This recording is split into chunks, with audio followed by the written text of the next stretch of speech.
me know when you've hit it. It's hit. It's hit? I'm gonna regret this. All right. What the hell are we doing here? Well, good evening, everyone. How's everyone doing tonight? Well, All right. I love the I'm enthusiasm. excited. You're excited?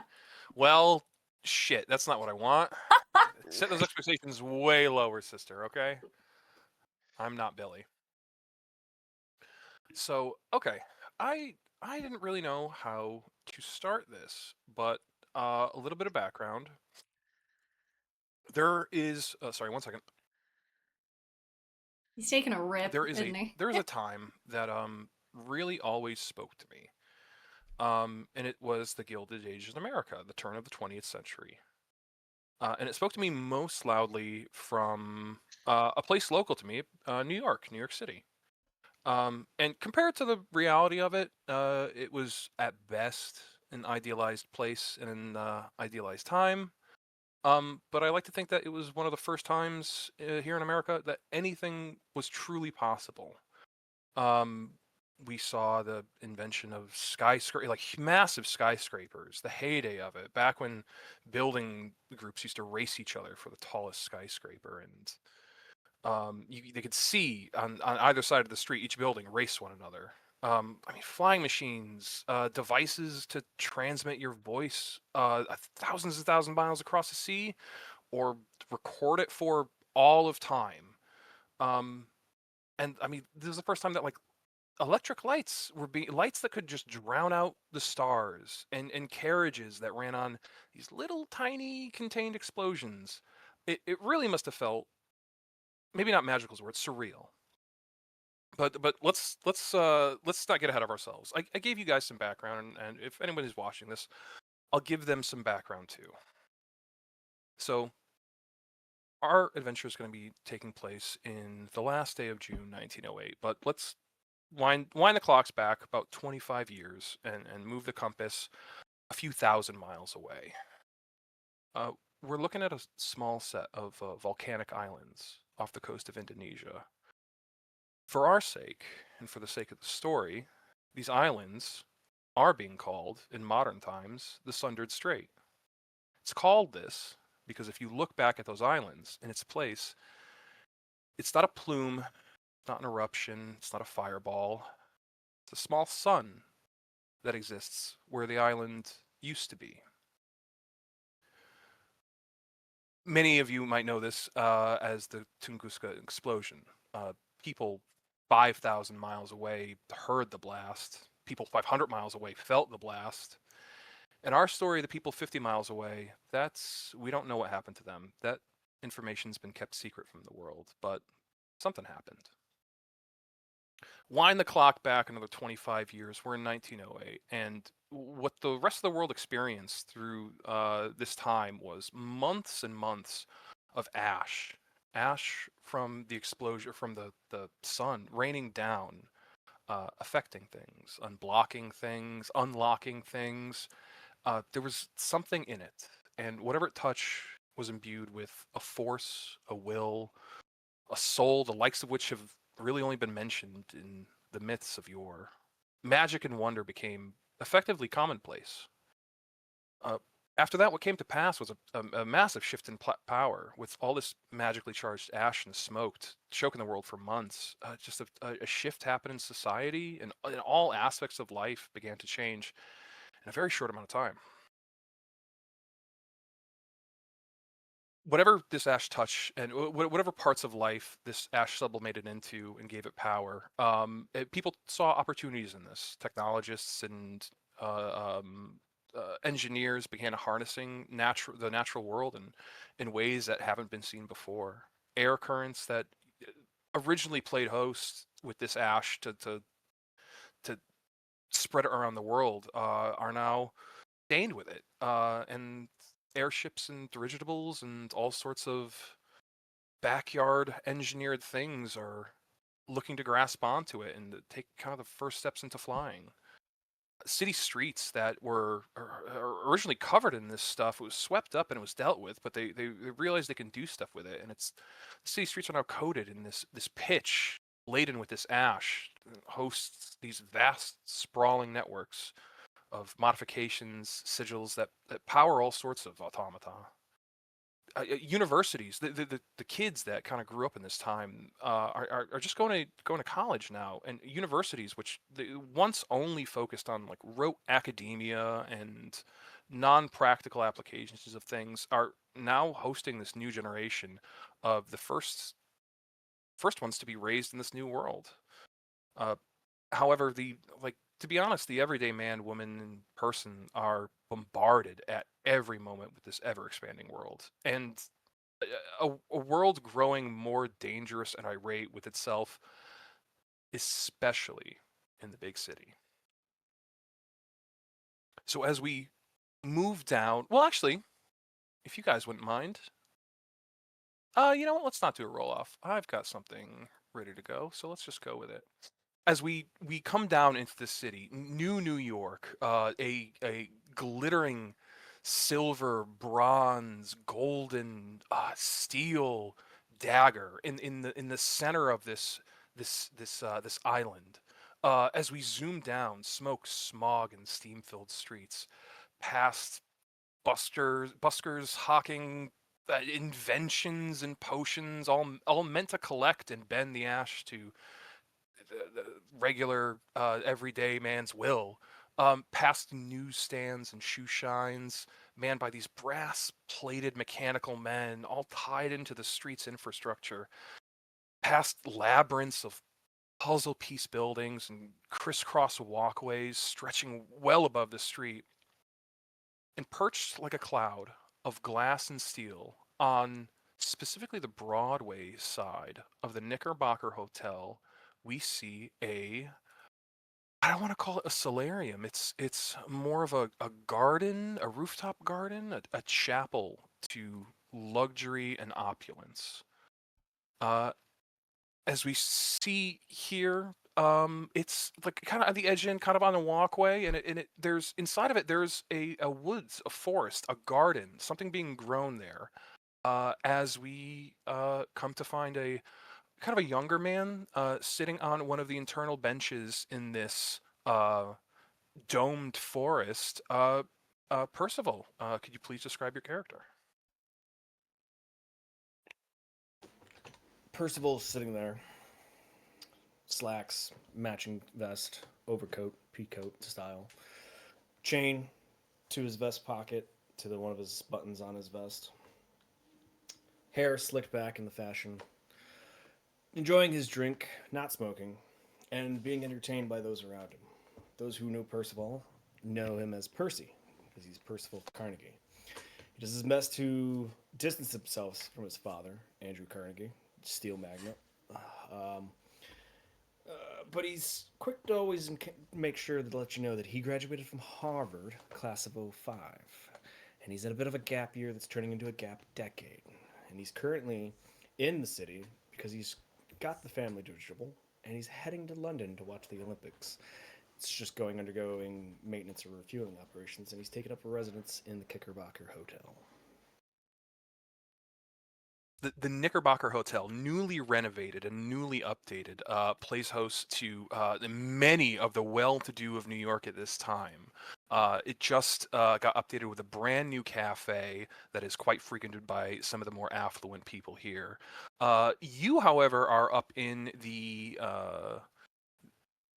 rooftop forest, I will say. And as you look around, I don't know if this is your first time here. It's probably not. You've met a couple times up here with Mr. C.E. Hughes. But the forest is deceptively bigger than it would seem. You've seen it from the outside. You saw it flying in, but as you walk around, you've gotten lost up here. You've found places that didn't like you went down hallways that didn't seem like you went down one of the walkways and you went down another. There's only one walkway connecting this place to another building. But you see, of the myriad people that are talking to you and kind of just airing out the kind of the morning news and everything, you see your contact, well, not your contact here, but your friend here, Mr. C.E. Hughes. I don't know how it looks when I show to players, but let me show that to everybody. a stout, portly dragonborn fellow with this like long graying beard, and you see he does have like hair and everything, and it isn't just scales. But it looks like he's entertaining a couple people or talking to a couple people, with this loud kind of like brusque voice. And you see somebody else who's a little bit farther behind him. You've seen this person before, but I don't think you've ever been introduced to them. This young man in not the finery you'd expect, but looking like he belongs here.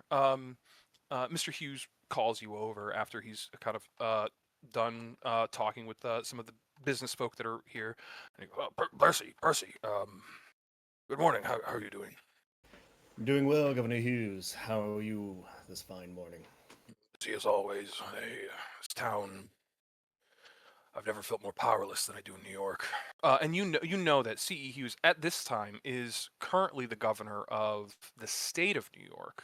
However, the mayor of New York is somebody very different, and the governing body of New York, under the Tammany Hall political machine, doesn't like playing fair with Mr. Hughes. My boy, today's your last day in New York, is it not? I do believe so. Well, can I? And he kind of like draws you over. Is looking to like take you over to where you can't be seen or heard. And says, you're a sporting fellow, and he just kind of like taps you, and he's like, you do any of the boxing in Harvard? Did you not? All sorts of the things. Oh. I was in the boxing club with perhaps you've heard of him, Franklin Roosevelt. So he's a brash fellow, but well, I do have a favor to ask you. And you see behind him this person in this like a wide brimmed hat that has like gems inside, like glass inside of it, has a pair of books underneath each arm. Is like looking to wait their turn, but looks like they're part of this conversation. But Mr. Hughes doesn't look like he wants to he doesn't want to introduce them at this time.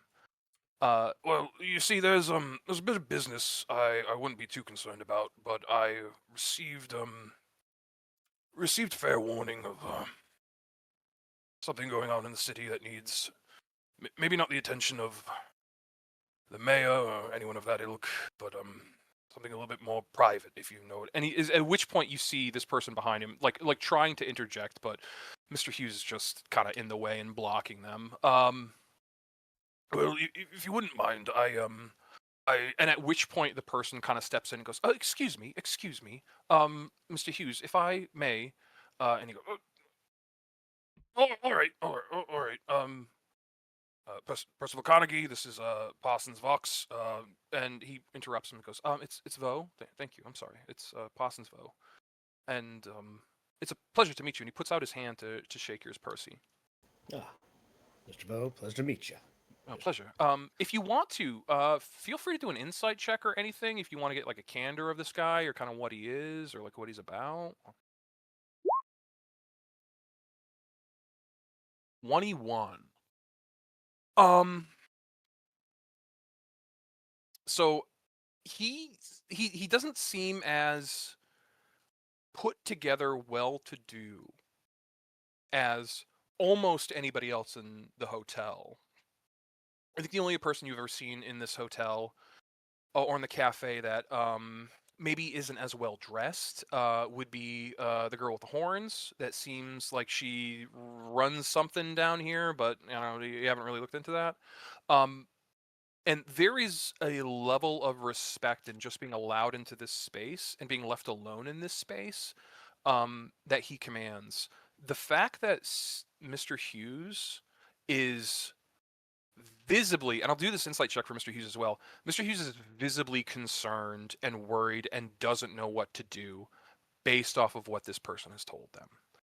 Yes, it's a pleasure to meet you, and yes, I do have a warning, if it were. Will that be for me personally? No, it was for the governor, because I believe he has kind of more I think he'll be quicker to it than any of the men at City Hall. And Mr. Hughes steps in and goes, apologize. Full introductions. Mr. Vo is he tends to this rooftop. This is his parents' endowment to the Carnegie, and we thank him for it.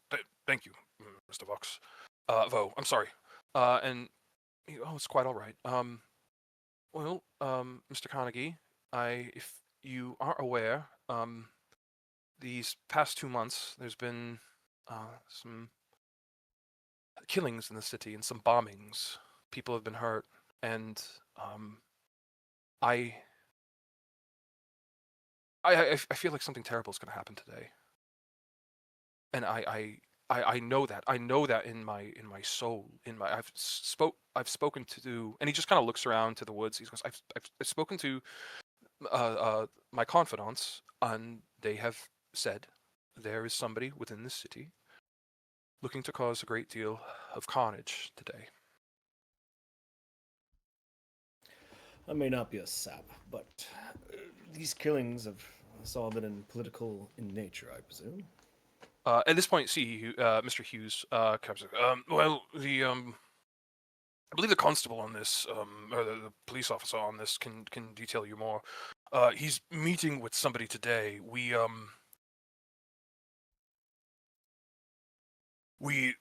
seem to think they have all been connected these past couple months, as well as connected to some international crimes that have been going on, and we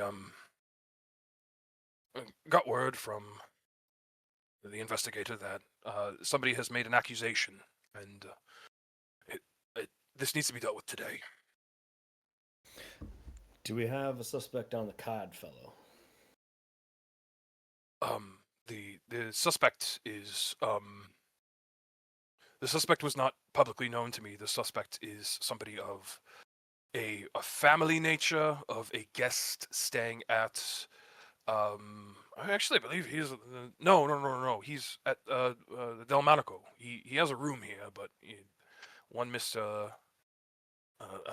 Enrico Caruso. Percy takes out a kind of flip up stand up pad and starts jotting the stuff down. If you want like a history check or anything, or anything to like recall a name or anything like that, or a person. Certainly try. Nope. Enrico Caruso. So much for Harvard. Italian guy? I don't know. Maybe he's Italian. You're not too sure. You don't recognize the name. It's an Italian last name, and there's been in the past like 10 years, like a lot of Italian immigrants coming to New York, and that could be one of those people. You're not too sure. But yes. He has a room here. However, he does not take residence here. He was gifted a room here, but he doesn't stay here. He's currently at the Delmonico. Yes. I think he has more answers than I do. And if I do take your plain speak, Governor Hughes, I take it that me and Mr. Vo here will be the ones leading this investigation for you on the side. And under wraps. Mr. Vo, Parsons chimes up. I apologize. I cannot leave. I cannot leave this my forest. If you wish to, you may return here. I can help you in any way I can, and I can provide you with some resources. But I cannot leave my forest. Thank you. I think I can gel with that. If I need to return and speak to you, what's the best way to find you? You could send for a missive. You can bring me a call, something like that. Yeah, I have a phone in my office. It would be my first time using it. I don't really use that office too much. I think there's listening devices in there that the mayor put in.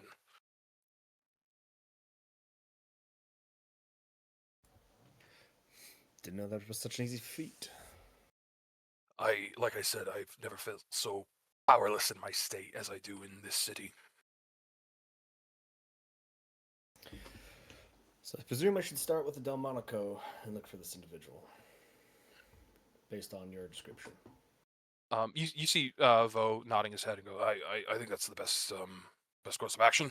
We'll send a car, have a chauffeur the entire time if need be. Oh, excellent. Well, I'll make haste and get on with my ankles. As we shift from that scene, as we pan down, we dive off the side of the Knickerbocker Hotel down to the Broadway side, and we see at the edge of the curb a etheric vehicle, whirring, humming, in some cases crackling etheric energy humming under the hood, and like zipping down the road. We hear a myriad of different noises. Uh, uh, Studebakers, old Model Ts that just came off of the Highland Park plant, zipping through traffic. And there's a Packard 30, this boat of a vehicle that could be either a towning car, a luxury sort of like limo, or it can be hellishly modified.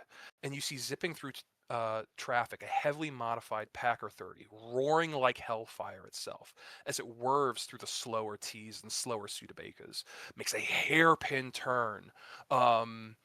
Almost acting a little like it jumps the curb slightly, and the car doesn't shut down.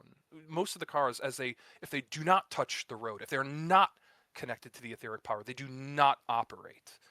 This one, however, as it takes the curb, operates just fine. And as it goes into this hairpin turn, almost like doing like a full drift 360, hitting the back of like a bench on the side, you just hear a shit fuck coming out of the side of the car as it starts backing up into Maeve's Mufflers by the Willis Ave Bridge.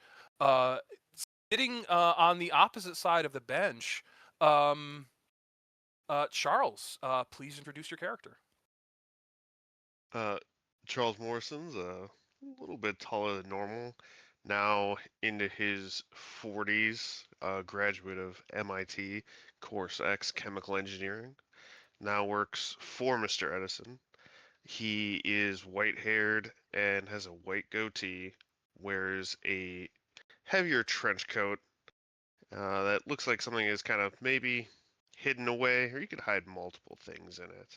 But he sits kind of one leg over the other with an open newspaper. This is now folded down to survey the scene before him. You see a familiar pair of horns sticking out of the sunroof of this Packard 30, this heavily modified Packard 30. As this person backs up into Maeve's Mufflers, shuts the door, changes the sign to open, and there is the person you're going to meet today. Let me show players. Keen McKim. You've met them a couple times in a professional sense. This is your first time going to them for any sort of like professional need. Like, hey, I'm looking to like collaborate on something. He folds the paper up, tucks it under his arm, stands up, and goes to cross the street. Yeah, you make your way into Maeve's Mufflers, and it is a run down, like half a junk shop.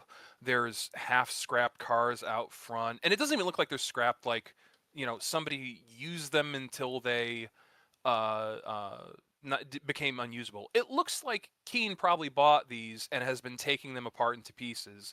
It looks like a scrap shop was like purchased from just spare parts and crashes and stuff like that. You see like part of a steam train out front, like the hull of a sailing ship. It just looks like any vehicle imaginable. Keen has conglomerated here to pull parts from or to pull something from. As you make your way inside Maeve's Mufflers, you see a couple of people at the desk like rolling their eyes and kind of like she's in back. Hmm, And thank you.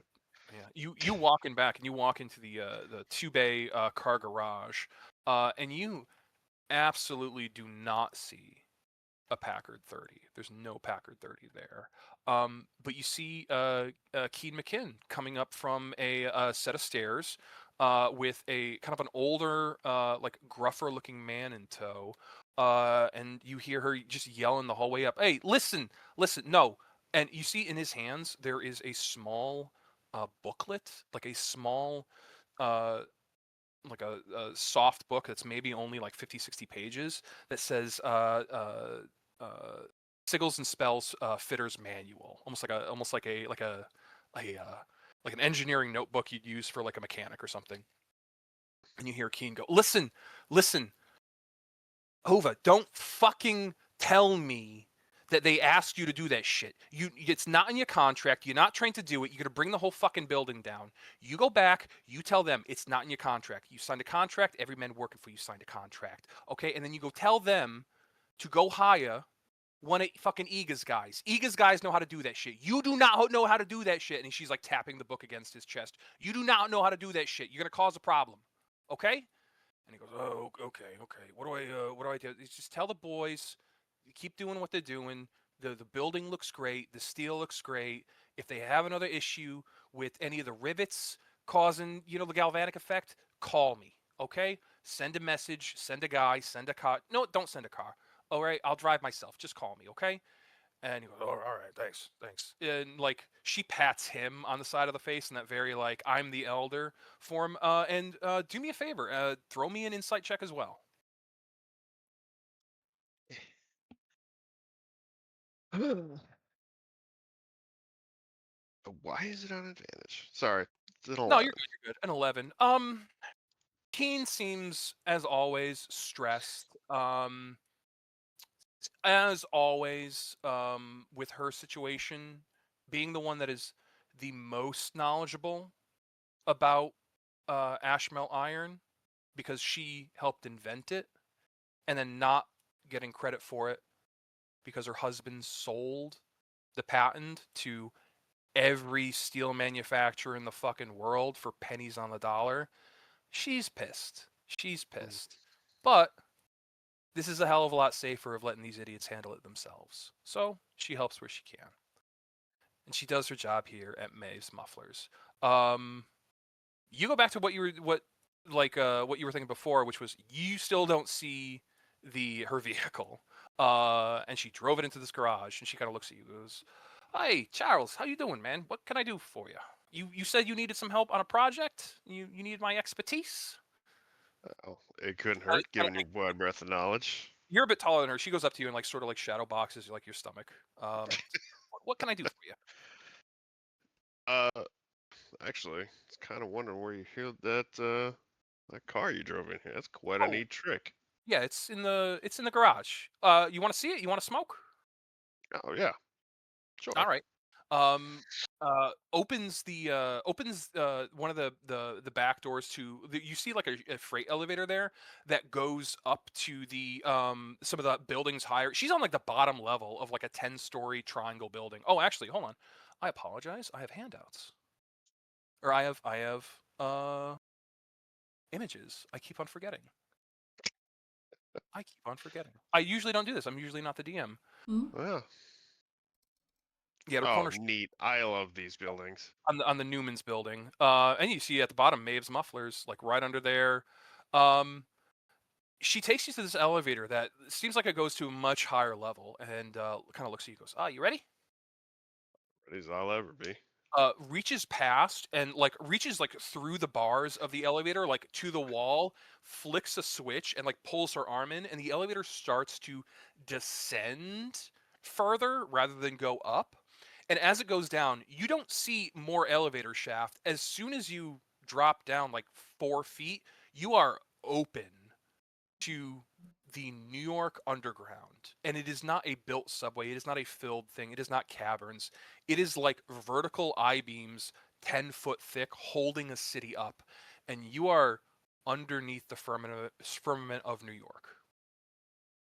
Would you believe in all my years in the city, I've never once been down here? Yeah, they sealed most of these entrances off. I know a good few of these. There's one in. Hey, there's one where you're going, so I could actually drive you where you need to go. Well, that'd work out just fine for me. You guys descend for like a good like 3 stories, and you're effectively hanging from cabling. And as you come down to like terra firma, to like the bottom of this massive steel catacombs that goes. It doesn't. You don't see walls. It just goes on for blackness for miles. Every so often you see like a tunnel or something, or not like a tunnel, but like what a subway would be minus all the dirt. Like a tube there, and you hear like trains going through it, and you just hear echoing of machines. And sitting as pretty as ever, um, on like carpeted floor on top of like the bare poured concrete, her vehicle looking bright as ever, like a gorgeous looking set of machine tools, just not like on walls or anything, just set up around this into like a wallless chop shop. There's two other people down there that look like they're working on a different vehicle, and you see it looks like a small building, but it's clearly set up to be like a lounge area. Like there's some nice chairs in there and everything. You go, oh, come on me, come to my office.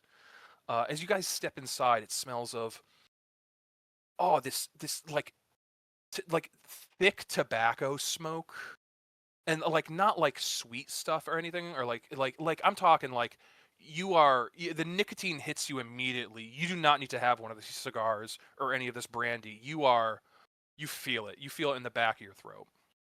She lights one up and kind of hands you one and goes, "All right, listen, it's tit for tat here. You do something for me, I do something for you. So you tell me what you need, and I'll tell you what I need. How about that?"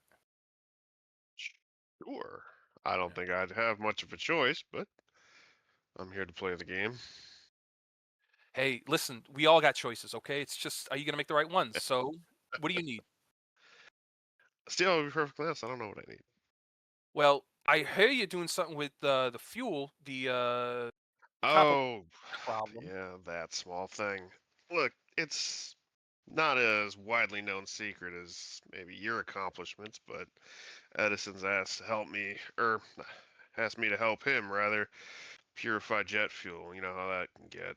Yeah, this stuff's dangerous as all fuck. You fucking doesn't smell, doesn't taste. It just fills up a room. You could breathe it, and you don't know you're asphyxiating. And then it it can go up with a match. It could go up with a spell.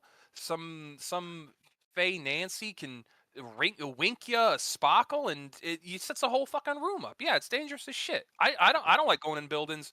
You don't fucking Knickerbocker has this shit installed in main lines in the walls, so people can hook up these little martini cots and these prime rib cots to like cook the prime rib. They're fucking cooking prime rib with magic. What fucking bullshit is that? Anyway, they're gonna have like a sprung leak, and that whole building's gonna go up. Problems of a modern age, I suppose. Well, listen, I could give it some thought and everything. It's gonna take me a while. I mean, Well, that's fine. I maybe there's an amalgam we haven't tried to like hold it and to pipe it and to move it in certain ways, because this shit just eats through steel and like eats through iron. You gotta use spun brass or something like that. But even still, that's not the best. I listen. I'll think about this a bit. I got a I got a favor to ask you, and Well, it's before you do really that, you I got. open like a small notebook and like tear out a small page of notes, just that what I've been working on to kind of help out. Here, this is She what I've done so far. All right. I'll You, I'll take a look at it. I need listen to me. I need you to look at this. I'm all ears. She takes you over to one of the drink trolley carts that is covered in um one of like a cloche. Opens the cloche, and underneath you see components, um some destroyed components. You see what looks like some like pieces of a ashmelt iron like shell or something, like a tube or something. Give me a what what tools do you have? Give me like an artificer check. So it like Tinker's tools kind of thing. Yes, tinkerer's tools, or yeah, tinkerer's tools would work. If you want to. I don't know how you're theming brewer supplies. If it's like a gas refinement supply, I'm okay with that. You can do that as well. It's kind of more like what I'd be proficient with in the office to mix chemicals, are like my quote unquote brewer Y- supplies. You can do that too if you wanted to. Either way, they're gonna get you different information. I think I want to go ahead with the Tinker's tools. I All think right. that's where my strength might lie for Yeah, this. yeah. Go ahead. Shit. So readily apparent, whatever this stuff is, was in an explosion. That's not like a question you need to, like, you didn't need a roll. You could roll a 5 and you could have done that. Whatever this stuff was, it was in a large semi-magical explosion. And Keen kind of looks at you and goes, "You know what any of this shit is?" Maybe improvised explosive device. Could just be in an accident. I Well, can't really. with all the Hmm? bombings going on, I think it's a new type of explosive device. My guys found this under one of the I-beams. Oh, that would make a lot of sense. It would make a lot of fucking dead people, my guy. It would take out half the fucking city. Keen, that's kind of the point of an explosive device. Yeah, but the ones before this were like, it was like a dry cleaning place. It was a place to clean your clothes. They didn't pay All the sorts of chemicals in those places. Yeah, you got a point there actually. All right. So maybe we Well, take a closer look at the dry cleaners, see if they're bringing in anything more, we got a anything lead. new. Yeah, we got a lead. We got a lead. We got a good lead. We got a lead that might they found more stuff like this. But not here, Oh, not in America. is your favor asking me to go overseas? No, no, no, no, no, no. I think whatever was overseas is It's coming coming here. here. Hmm. And hands you a wanted poster. And I don't know if I could show this to everybody. I'll just show it to everybody. It goes, this guy, they found shit like this under the carriage of one of these highfalutin dudes from I don't know who knows what fucking Serbia or whatever. I don't know. But this guy, Lupo, apparently is here in America. And you want me to track him down? Yeah, fuck yeah, I want you to track him down. I want you to track him down, and I want you to. I want to meet him. Maybe, yeah. I want to meet him. You don't think that might be a little dangerous, taking him alive? What, you think you can't do it? And kind of looks at you with this eye of like, Look, dead's a little easier than alive. It's not, can I find him or can I do it? It's, will he be taken alive? if you can't get him alive, I know some people. Okay. Okay. Tell you what, You know. She looks at you and goes, "You know some people. You know some people. All right." I feel like I'm sliding a bit into your pocket, Keen, and I don't know how comfortable I am with that. I'll do this favor for you, but She like leans back and just folds her arms and gives you this look and goes, "Why? What makes you so uncomfortable?" Do an insight check.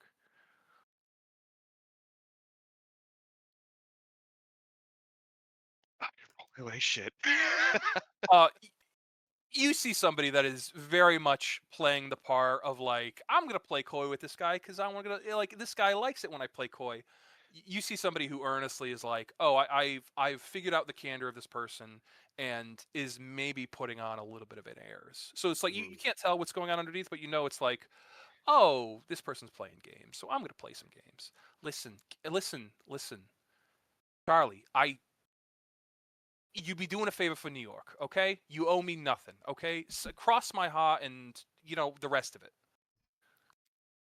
I extend my hand for a handshake. She shakes it. A blistered and broken fucking mechanic's hand grabs yours, nearly crushes your knuckles, and gives you and you could feel it maybe for like a quarter of a second, a bit of heat in her palm, and it you won't be subjected to it, but in the back of her head, something of a contract or the idea of a contract Mm-hmm. is crossing her mind.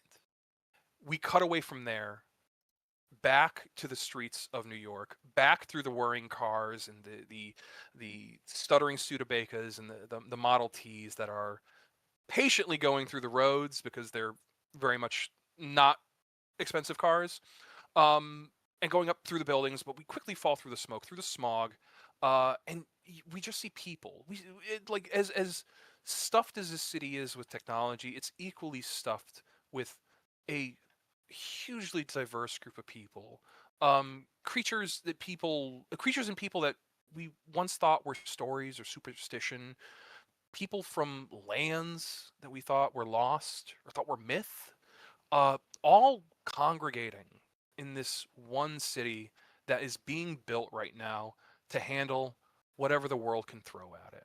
As we swoop down even closer, we go to the south side of Manhattan, like far south to this corner building. As we swoop down even closer to these people, between coats, tailcoats, minks, we see in somebody's coat, pressed close to them, in a holster, concealed, Colt Ashmelt revolver, wrought of occult steel, concealed, uh, chambered in 38, and loaded with these blessed silver rounds. It was built to handle whatever the city can throw at it. And in this pocket, Helen, can you please describe your character? Helen Moore is 26-year-old woman in what would be considered traditionally men's clothing, a fitted, very well-tailored red suit with a hat and what looks like sunglasses. Even as it starts to get dark, she doesn't really take them off. And she is just keeping an eye out, standing very steady gaze, waiting for any word from the inside of the buildings while she keeps a lookout. You hear, make a perception check. Oh, that's not supposed to be on. I need to fix it. So you, as you're on the street right now outside of the Delmonico, you hear a couple things. You hear a couple whispers. Yeah, I don't know. He's asking me to do all sorts of, and then walks away. And then, I don't know. And then, as like over the din of it all, and as loudly as you can hear, multiple people turn their heads and look. You hear a noise coming from the Delmonico. As you see your friend Cassie peeking her head outside, and my dog's freaking out right now because I yelled. You see Cassie peeking her head outside. Cassie Carruthers, the not the waitress, or not the hostess of the Delmonico, the hostess of the cigar bar, the cigar speakeasy under the Delmonico. I don't know why it's not showing to players when I hit show to players. I wonder if I do it there. Oop. Did it do anything or negative? No. Double check the permissions for the in journals is all players. Give me 1 second. Let me do that, and I'll add everybody. In player journal, all players. Cool. There we go. Yep. We know Cassie Carruthers, red hair. I mean, you got to be honest with yourself, Helen. She's as ditzy's come, but she is a sweetheart, and she knows how to get every cigar or bottle of cognac under the sun. You don't know why. You don't want to ask why, but she just does. She works her magic. She comes running across the street as cars go by. Helen, how you doing? Come in. Cassie, what are you yelling for? I got stuff to tell you. Come on. She grabs you by the hand and starts pulling you inside the Delmonico. All right, just not so loud. Come on. As this happens, as she pulls you guys inside, Percy, your car pulls up to one of the back entrances, to one of the nicer sort of like red carpet entrances. Charlie, Mr. Morrison, yours pulls up in front on the curb, and Keen's like, get out. Come on, get your ass out. Go. And as you get a car, she just speeds off. Helen, as you get pulled inside, you see these two other groups come up, but maybe you're not interested in that just yet. As Cassie pulls you in, you see the Delmonico is happening. It is gold. It is plush leather. It is crushed velvet on any surface that you got to lean your back onto. It's like every surface in here was designed for comfort, and the surfaces that weren't designed for comfort was designed to show every ounce of luxury. gold forks, knives, spoons, soup spoons, oyster spoons, dessert spoons, egg spoons. You've got 50 different utensils on every placemat. A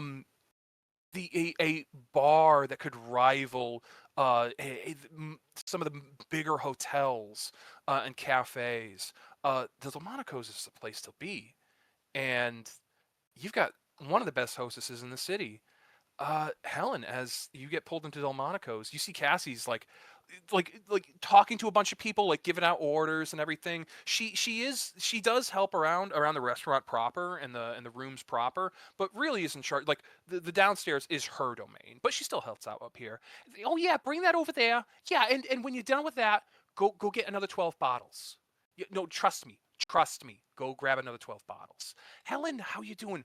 What can I do for you? Can I get you something to drink? Can I get you something to smoke? We'd have to go downstairs though. So as soon as we came in, I would have taken off my hat 'cause I'm not trying to be impolite.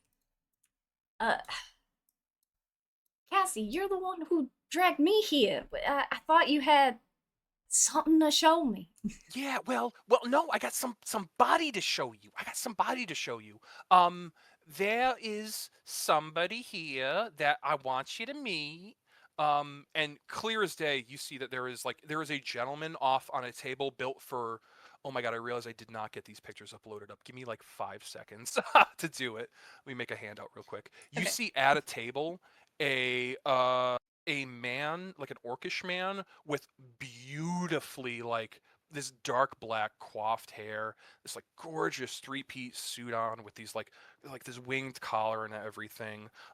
You see, I don't know if you'd know this person, but Enrico Caruso sitting at the table. I just give a curt, polite nod. Give me 1 second. Give me 1 second. Give me 1 second. Give me 1 second. Give me 1 second. Hang on 1 second. Whoa. Wait, hold on. I wonder, show to everyone. Did that work? Hey, I see it. Yes. There we Yep. go. Yeah. Yeah, I see this Who's gentleman getting it? smoking sitting at the table, who just kind of like gives you a hand wave with a cigarette and everything. And Cassie looks back at you and goes, "He's so dreamy. Listen, he's here with somebody from the police. And he listen, he's so you should talk to him. He's one of the nicest guys." And you see directly next to him a sort of a portlier police officer with those like double brass button down suits, and like his cap is off as well in respect, who's standing next to Enrico. Listen, they were looking for some help, and I told them I knew somebody who was really smart, really strong, and good in a pinch. Would you be able to help out? Cassie, is this for the Delmonicos or just It's like sorta. important clientele? I get, and I'm happy to help if I can, but I'm It would be a supposed to favor. be on watch right now. It would be a favor for me. We're doing fine. There ain't nobody coming. There ain't nobody going on. But apparently, it's got something to do with his brother, who's been in the city for a while. What, he lost or something? I I can give I don't know. directions. I uh, you got to talk to Detective Petrosini about this. You want me to talk to a detective? You're good. We know. I gave him. I said Helen is the epitome of lawful and kind and generous, and she's not a criminal. I made sure I stressed that you're not a criminal. Cassie, you can't. All right. Well, look. Save me one of them special cigars later. When we meet downstairs, I will talk to. What'd you say his name was? Detective. Oh, yeah, the detective or Mr. Caruso over there. And she waves her fingers as he like waves them back. Yes, the client. Yeah, Enrico's his name. Mr. Caruso, you can call him. Mr. Caruso. And she just like rolls the name around in her head. Mr. Caruso. Do you want to come with me when I talk to him, or are you just gonna stare? I'll be around. And she holds up like a box that she had with her. It looks like a small case. She goes, "Oh yeah, I got something. We've been talking. We've been talking for a couple about 2 days now." You been here that long and haven't seen him? He's been here. Actually, if you want to do a history check, this is more sort of like or maybe investigation. Nah, I don't know shit. Listen. You've seen a lot of people come through here. If this guy has been here, he hasn't caused a lick of trouble, or he hasn't really like. And maybe in that 0, you're realizing like, oh, I haven't seen him here. You would know who this person is. His name's been up on the wall. His name's up on Broadway. He's a pretty famous opera singer. And you not seeing him here is like, okay, maybe he's in hiding because he doesn't want to be seen, but you don't ever remember seeing him here more than like since today. Since today. Well, if he hasn't caused trouble, all right. So you make your way over to the table. That there's a couple chairs on it too. And Charles, you're shown in. They take your coat. They take all your stuff. They take your weapons too. There's like like people are armed at all times. So like they've got a place to like stow your weapons and everything. If you want to keep anything on you, it'll ask for a stealth check. Percy, same deal. Your coach, they like take your coat and they take you to a like a jacketed area so you can put on like a dinner jacket and everything. Like you're being treated very differently than everybody else here. But everybody makes their way to this table with this man on it, Enrico Caruso. Um, and you see if anybody wants to make a history check, you see the officer kind of like standing to his left. This like human, sort of portly officer goes, "Hey, good morning. My name's Detective Petrosini.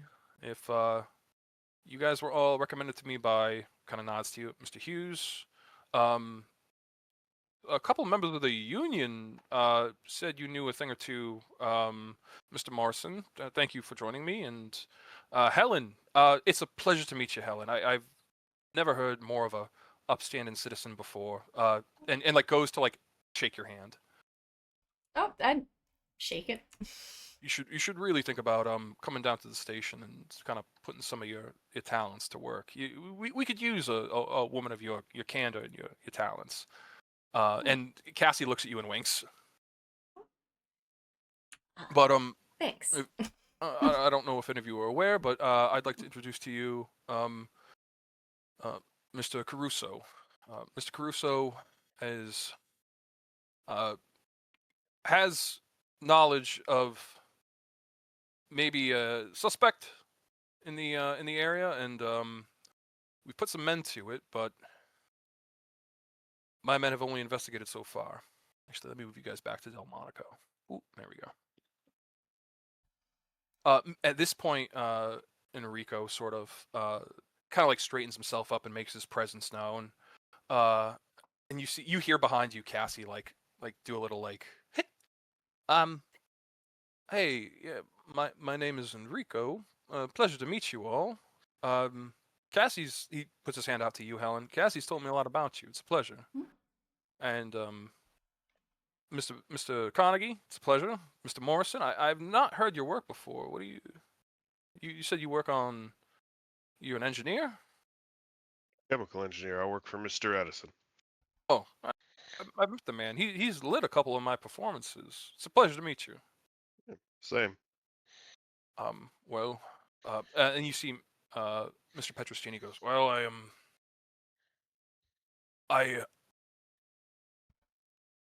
we have reason to believe that Mr. Enrico here, his brother, and his chips up. His name's Lupo Caruso. We called him in the family.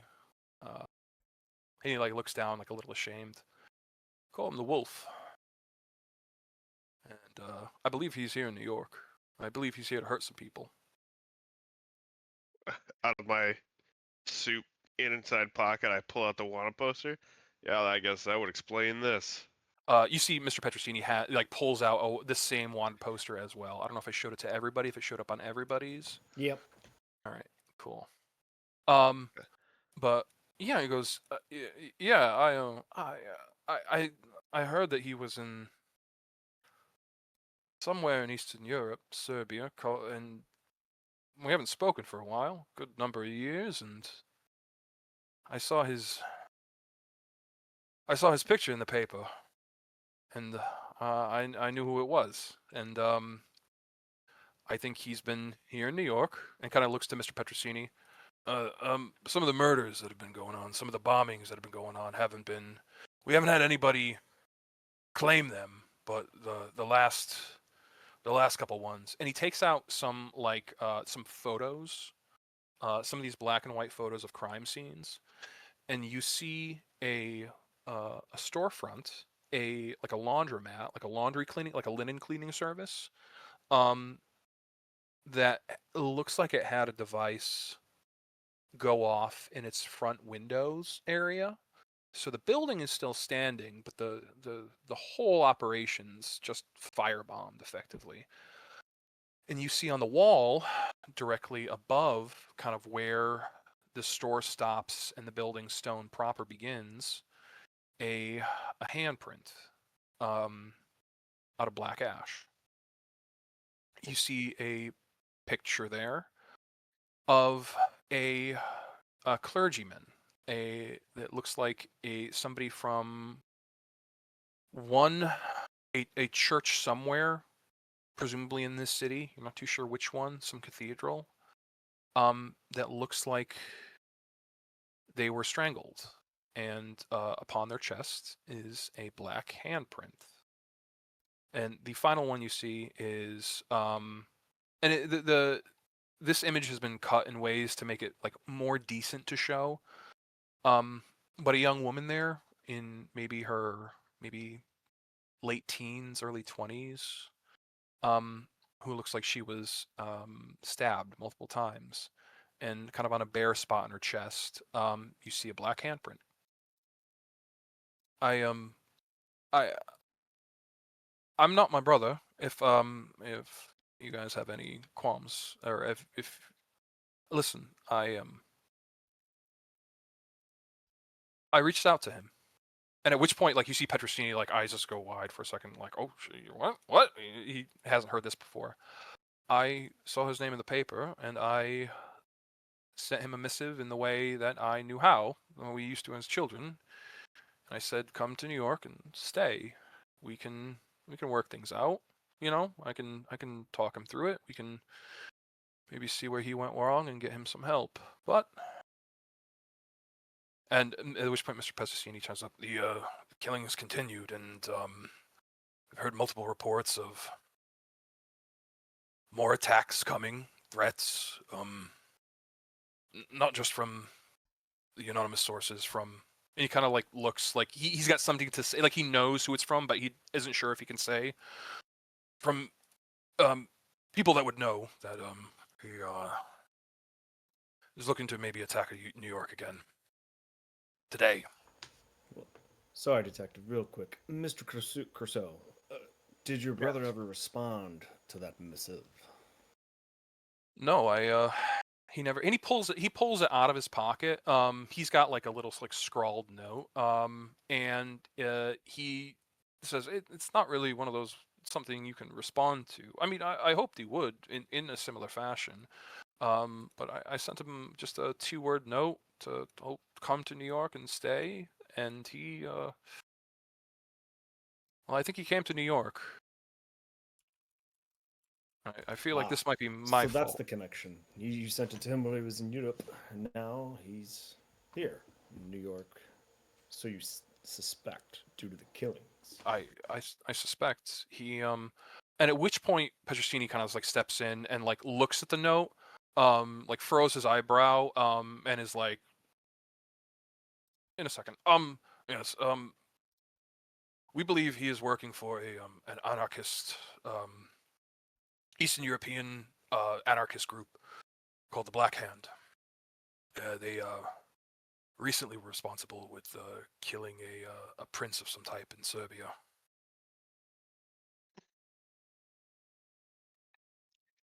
And at which point Enrico steps in and goes, listen, I did not invite him here to cause any trouble. I invited him here to try and get some help. And he's looking at you guys with like, please, please don't bite my head off, sort of thing. But yeah, I sent him this note, and yeah, and he shows you it, and he also has like a note that has like a bunch of letters on it as well, with like a drawing on the back, and just kind of like hands that over to you guys. Um, and goes, yeah, we have messages we send one another, and I believe he might be using these to maybe get orders from whatever this Black Hand is and attack whoever they want him to attack. I don't know if they have rhyme or reason, or they're just looking to cause terror. And there was a bomb found recently attached to an I-beam. I saw some of the. I'm gonna look through the photos and see if any like components are on the ground that match what I saw earlier. Yeah, they're like crime scene photos. You gather if they did find like a like unexploded device or like evidence of something, like they would have presented that. The one bombing that they have like evidence of, and there have been bombings in New York for like, there's been a couple. This one was like the largest. The other ones have been much smaller, but this one was like the largest. And I mean, he would have shown you any sort of like evidence. Really, it's just like the aftermath he can show you. We didn't find anything, so we just documented everything we saw. We think it was a conventional. But why have you? He kind of like looks at you quizzically, Charles. What do you mean, why? I'm trying to connect the bombings together. If it is him, you need solid evidence. Well, All right. we're short on leads, minus Mr. Enrico's cooperation. And he goes, anything I could do to help, I will. You have any questions for me? Do you have any questions for the detective? Is there any? Have you heard anything? God damn it, I want to say yes, and I just cannot fucking remember what. I mean, you know about it by the like, you know about the laundromat and everything. And like the police know about it too. So I don't know anything that they don't know. Nothing more than the police. Yeah. There are other people looking for him, by the way. In case you didn't know that. Uh, that I think I'm aware of. He's a very wanted man. I'd rather not see him come to any harm. He is my brother. Well, that's entirely up to him, I think. Would he be taken alive? I hope so. And he looks like he looks. Do an insight check. Doesn't sound super promising. Let's see another shit roll. Oh, hell yeah. Yeah. I mean, he hasn't seen his brother in 5 years. Maybe not as sad as he's pretending to be, and like especially since like he's done all his killing, he seems sad about it. But it's like, yeah, it's what's done is done, sort of. Hmm. Like Well, resigned to it. Like if these are the consequences of the actions that happened, these are the fucking consequences. He can live with them.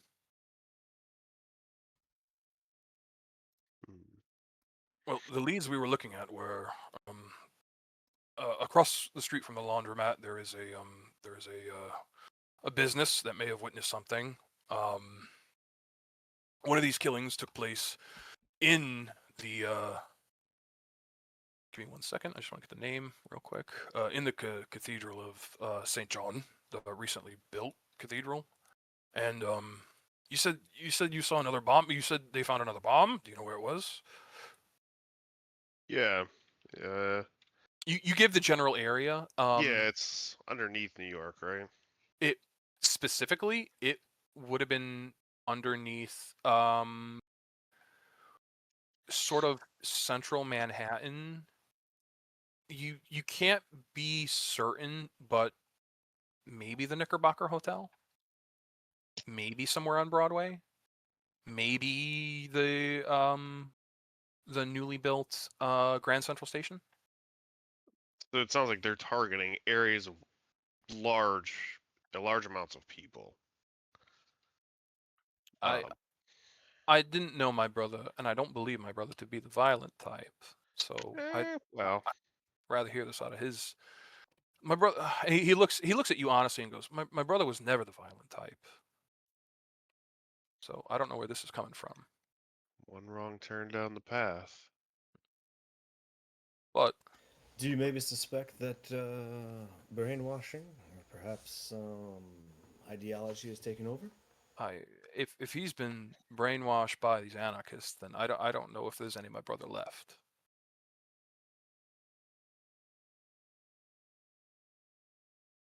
Is this? I'm sorry.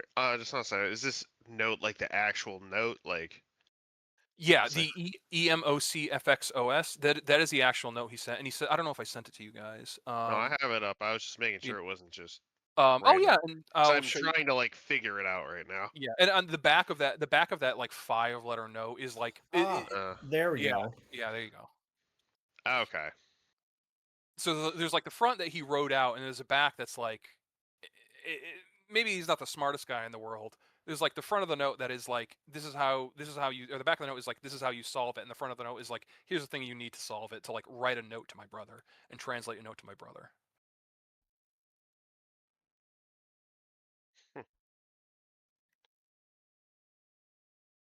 But listen, any leads you have, I'm looking to hear, and I'm willing to put my support to. Like, kind of nods over to Helen, who, and you can see like as he's nodding over to you, Cassie's like directly over his shoulder behind you to the Delmonico. Thank you for hosting me. This has been ease off my mind. Knickerbocker Hotel doesn't seem safe. Doesn't look like it's.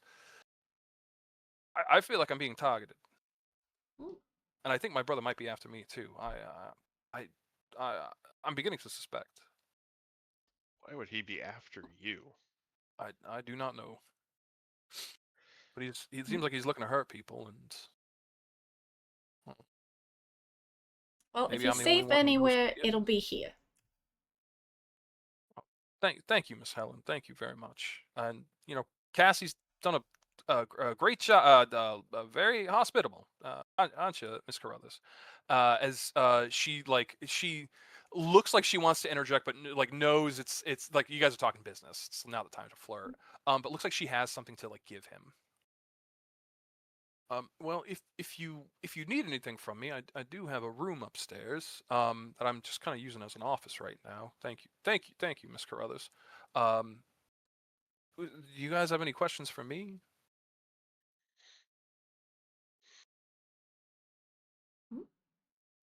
I look at the two smart guys who were talking.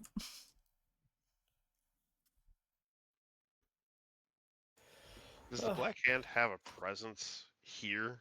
Like specifically safe houses, areas of operation that the police know about? That the police know about? Or Not. and either of them. Like, I'm assuming fucking cop is still here. Oh, if you want to ask, I'm asking them both. yeah. Not that I'm aware. This is they're a European organization, a European anarchist group, and I don't know what they'd be doing here in America. I don't know what they'd be doing here in New York.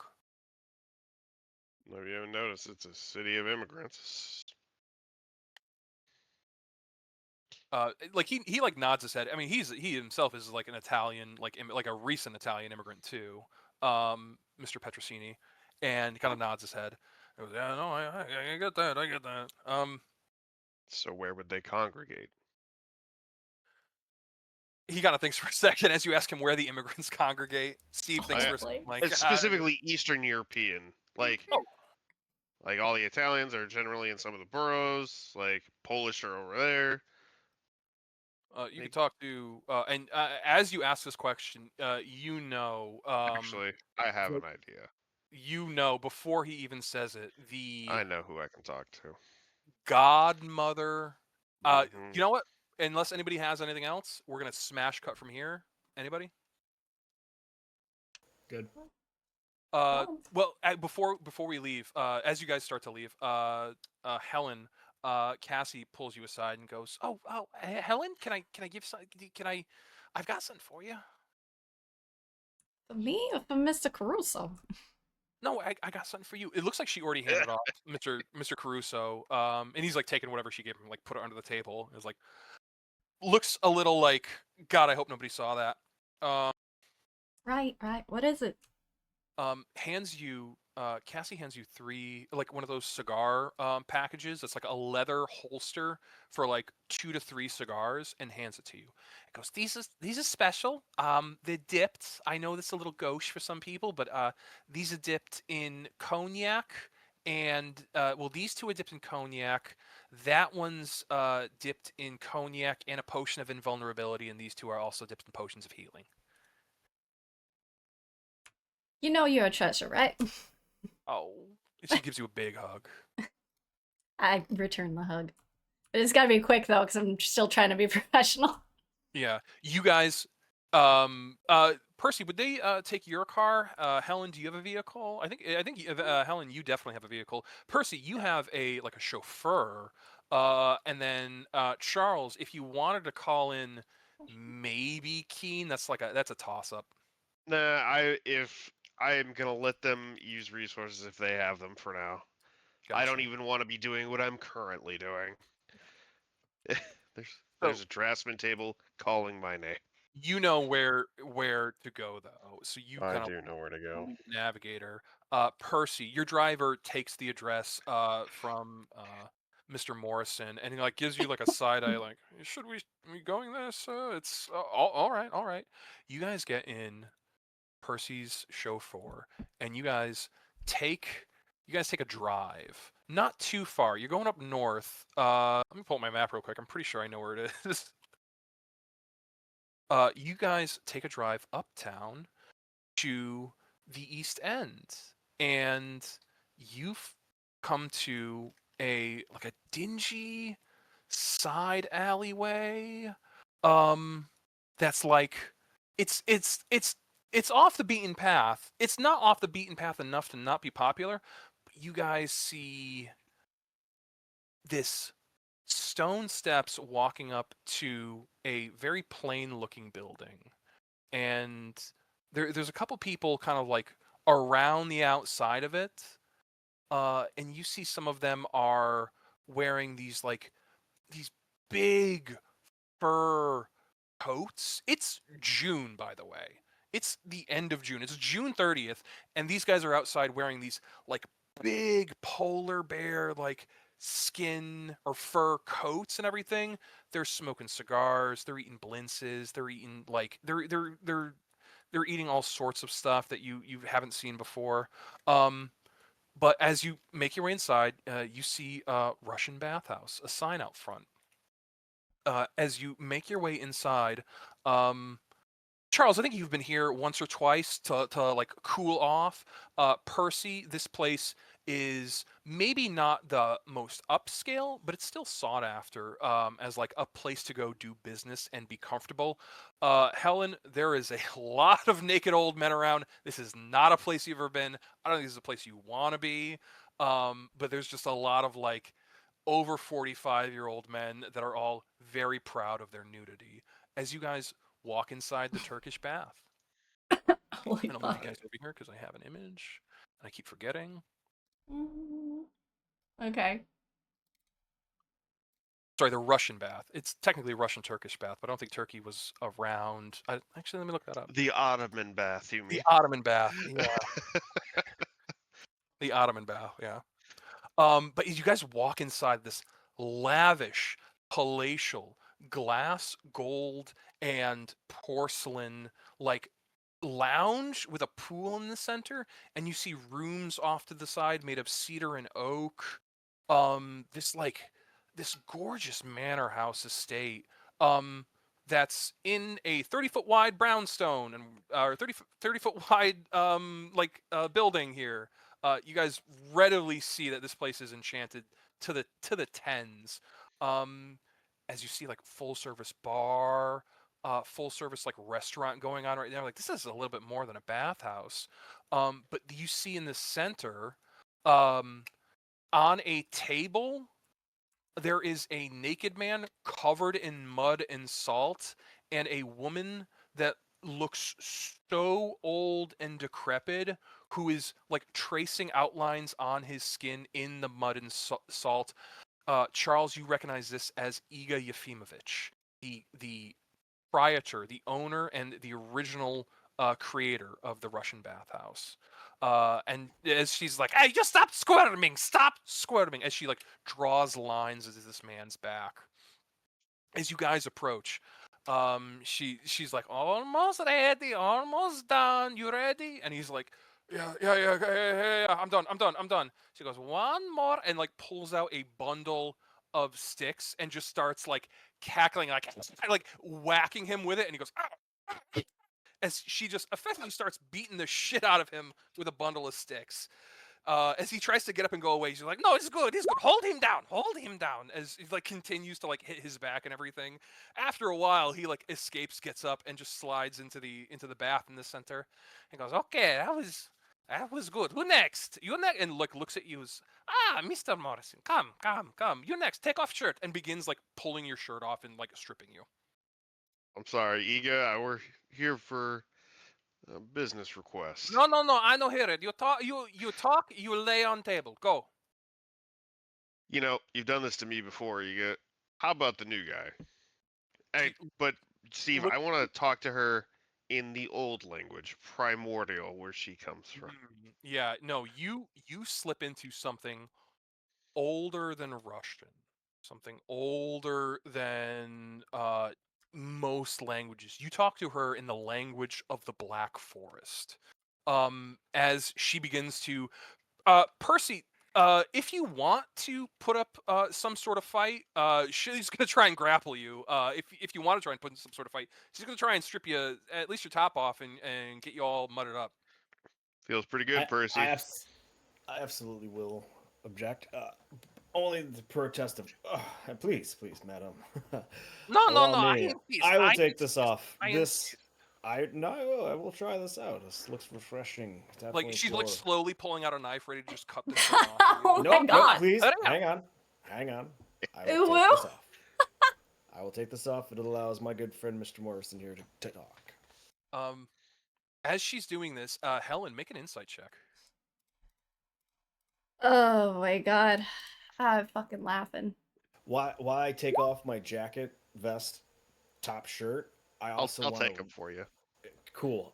Oh, And there's then right before I do, I also want to rip out a page. I want to say in that card trip I was working my steno pad. I want to tear out a sheet of paper and hand it to Charles with the deciphered solved. It just says "Come stay."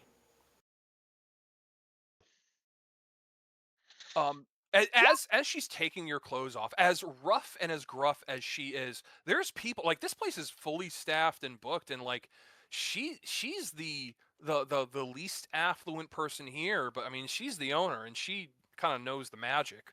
So like as she's tearing off your clothes, you see a young man with like a shaved head who like a square jaw and goes, yes mama, and like picks up the clothes and starts like folding them and getting them like nice, sends them off, and it looks like they're going to be like cleaned and pressed before they're given back to you. She lays you on the table. Helen, as she's doing this, Iga is like shooting you glances and side eyes out of the corner of her eye as she's getting all this mud ready, and you could see a little bit of like not disdain but annoyance. You're pretty sure you roughed up one or two of her sigil carvers, one of like the union guys that are like under her and like work with her, and like also work for unions using the sigils she draws to like draw them on buildings, to like ward them, to protect them, to guard them, to bolster them. So you here? What are you doing here, Miss Moore? You here to bust up Iga's chin like you done her little Ipkish? Nah, here on business. Fine. Well, you take out that hammer. You take out that bat. I see you. She points up at the like the octopus, like the like frost and like frosted glass and crystal octopus. Oh, not in my house. Not in my house. And I like ain't here to bust anybody. I'm just for information. I'll also say on a 23 insight. Um, God, it kills me because none of you guys hit like this high an insight on the other guys. Iga Yefimovich, um, you see that disdain, but beyond that and beyond the emotions she has for you, you see a woman who maybe in 50, 60, 70 years time, this woman is going to outlive you. This woman is going to be the the first of a hag coven of New York in a century's time. Hmm. You see somebody who maybe you don't realize right now, but is so important to New York. Okay, okay. You lay down. I rub salt, mud on your back. It feels good. It feels good. It feels good, right? And looks at you, Morrison. It feels good, right? Absolutely. Percy, you feel it. It is so salty, so rough. You feel the top layer of your lush baby exterior skin like peel away. Like the moisture just gets ripped out of it. You're being chemically exfoliated like you would a piece of steel. And begins like rubbing it into you and like rubbing it up your back, and you feel it like it tingles like battery acid. I say, chum, I can understand why people have to keep coming back to this. Oh yes, it Mm. feels good. So, what you here for? You here for treatment? Or you here for Schwitz? What are you looking for? Well, I think between all of us, we're shared in common goal of finding somebody or an organization he belongs to at least. Yeah, who are you looking for? Are you looking for a debtor? Are you looking for somebody owe you money? Or your boss's money? Kind of like looks at you down, Percy. Oh, your father money? Yes, it grabs you by like, like you've got your face down. She grabs you by the cheeks. No, you owes your father money. I know who you are, boy, and like smacks your ass. No, no, nothing like that. Nothing monetary. Um, we're here mostly to find out about a certain character. Goes by the name of Lupo. Lupo, Lupo, Lupo. I know this name. I know this man. The one with the wolf. Is this what you talk about? Yes, grandmother. Well, have you looked laundromat? Have you looked church? Have you looked where that dead girl was? Where have you looked? Where have you been? Where have you seen? Where have you seen? Where can you see? Like as she's saying all this, she's like her fingers like running across the back of your body, Percy, and you can't see this, but you guys can see this. She's tracing runes into his back, like in the salt and the mud. Where have you been? Where have you seen? Nowhere yet. Found an exploded bomb underneath New York. Seems to fit in with those three crime scenes. And, figured we'd come here first. Maybe narrow down the search a bit. Hmm. Let me look. Hold on. And begins like tracing on Percy's back and everything. As you can see, as her finger touches skin, your skin starts to blush and then glow red. Well, I mean, you can't see any of this. You're enjoying it, and it feels pretty good. But you can see like the back, his back has become like a divining surface. Like she's almost carved like a Ouija board into his back. In this salt, in this mud. She goes, so you look for answer. Well, what do you have for me? What gift you have? Oh, boy. Uh,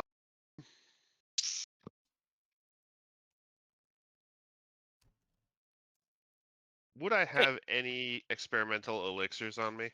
yeah, you would. You have some. You would have some like so like you are as chemical as your engineering background is. There is that like I needed to learn a little bit of like alchemy and codify it and like study it. So you have some stuff on you like raw materials. Probably not going to be that well. I How about a mean, prototype of the jet fuel I'm working on? oh, what is that? Is that ether? Not quite. Maybe some in part, but it's the future of a Do you, cleaner burning fuel.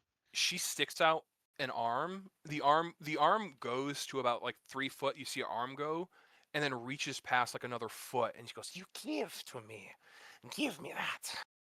As long as we understand that I was never here and that vial doesn't exist. Oh, of course. I never see you before in my life. See, Percy, you need to get out more. Percy, you Oh, I feel get out plenty. You feel multiple sets of hands on your back. She reaches out to grab this. Oh, Yeah, I kind of look up, try to figure out where the other hands are coming from. She grabs you by your chin. No, you turn down. You look down. You ruin the spell. As you hand this bottle over to her, she takes it and like rolls it into her cloak and like clutches it to her chest, and then just like rolls it into like this like a side pocket, and it just disappears. She goes, "So you look for Lupo? You look for the wolf? You look for Lupo, or you look for the wolf? Who you look for? You look for Black Hand? You look for the killer? Who are you looking for?" first, well, Lupo is the wolf's the same person, is it not? One person, many people, many people. And Mm, begins like tracing on your back, Percy. And you see her eyes go like cloudy, but not like cloudy like cataracts, cloudy like a like a winter sky, like a gray winter sky. And she go, he here in the city, yeah, yeah. And he not here alone. He here with, I see men. so he's around the Upper East Side. I see, he in a forest. He's in an old forest. Oh, he's with. Oh, he is up in a forest. And takes a stick, a bundle of sticks. Percy, you full take 2 points of bludgeoning damage as she starts like beating the shit out of your back. I assume this has to go with the whole process. No, you stay, you let me finish, and just begins beating the ever-loving crap out of you, giving you, I mean, if you accept the whole treatment, do you accept the whole treatment, or do you I start accept the whole treatment. it hurts like a motherfucker. You take 2 points of bludgeoning damage. At the end of it, though, you feel as limber as you could be. You can do a backflip right now if you wanted. You can touch your toes. You are as flexible as you can be. You have a point of inspiration. Yeah, you feel pretty good. Oh, do you do this on the regular, Mr. Morrison? Oh my no.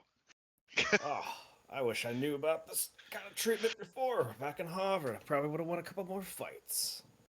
By the way, like Percy is like he's scrawny skinny, but like cut. Like it's sinew muscle, but it's like Lean fucking muscle. lean, super lean. Oh, Percy's wiry.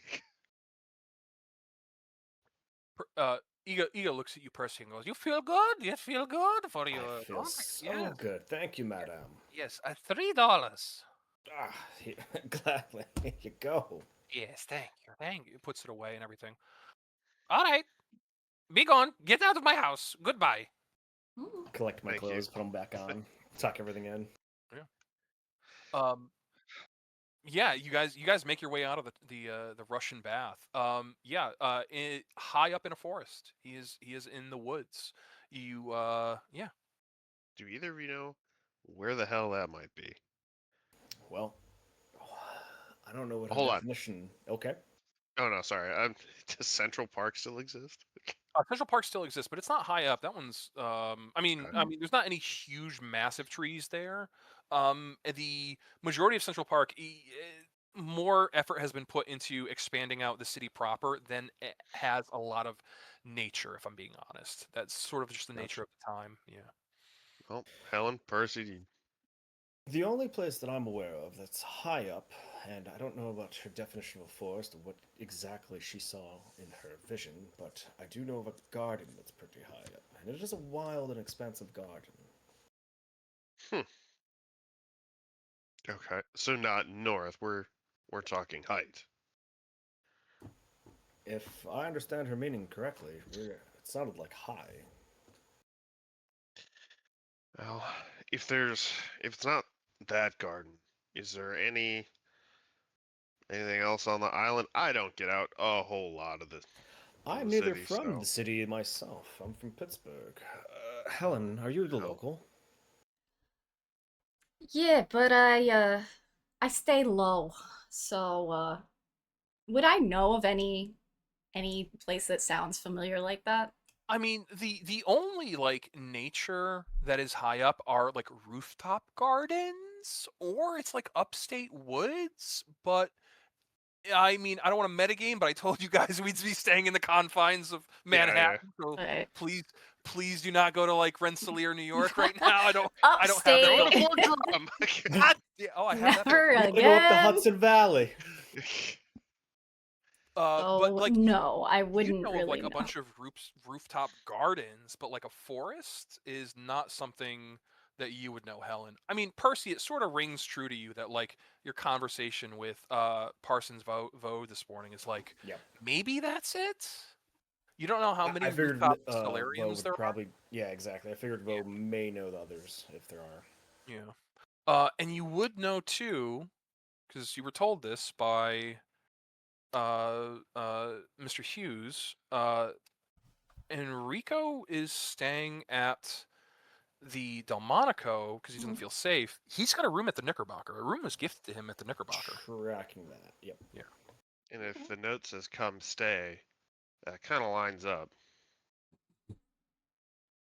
You guys make your way to the front of the Knickerbocker Hotel. Out looking the veranda, you see the entryway going there, and yeah, you guys make your way inside. Percy, you're a known quantity here. You have a room here. So you guys, you should be able to explore the Knickerbocker really like unperturbed or unmolested, but it on you guys. How are you guys going to go around investigating this? Well, Percy, I think you have the most connection here. It would make more sense for you to be walking around and I think at least being the face for now. No, no doubts at all. I can show you around. Plenty of martini carts around, and let me know if you want any of those prime ribs.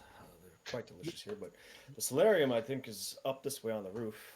I've met I think the caretaker, somebody who's not allowed to leave the solarium. Interesting fellow. Had a brief conversation with him this morning. What do you mean not allowed to leave? They stick him in there? Is he in trouble or? I kind of suspected that, or perhaps he's laying low.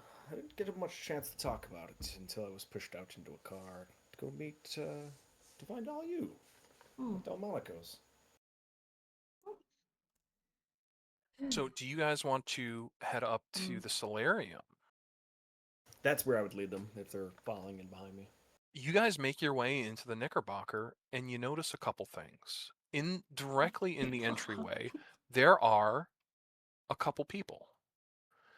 Percy, I think you would recognize them most often. I think the other two would need some sort of role, or maybe they would know them out of the paper. Is it Joseph Uh, and William? you see you see William there. You see Mr. Hurst looking like he's coming down a set of steps. Like it's like a big rectangle entryway, and there's two doors that come down almost like in that the wing stairs that like go up and then split left and the right, sort of Addams Family style. You see he's coming out, opening the door.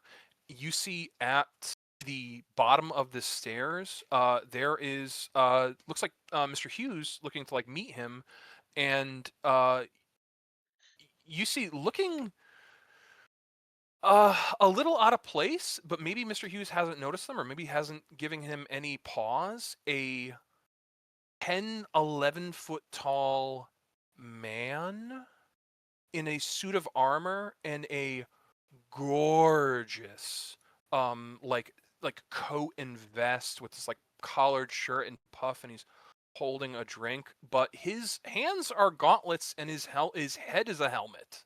I'll see if I could show to players. I don't know if I need to add it to it. Show to everybody. I don't know if it shows you his character sheet as well, but Yep. or just Not the That's it doesn't cool. have character sheet, but yeah, if the permissions for the journal are blank, it should just add it. yeah. You see this figure coming up, and everybody do like if anyone wants to do like a perception check or an insight check.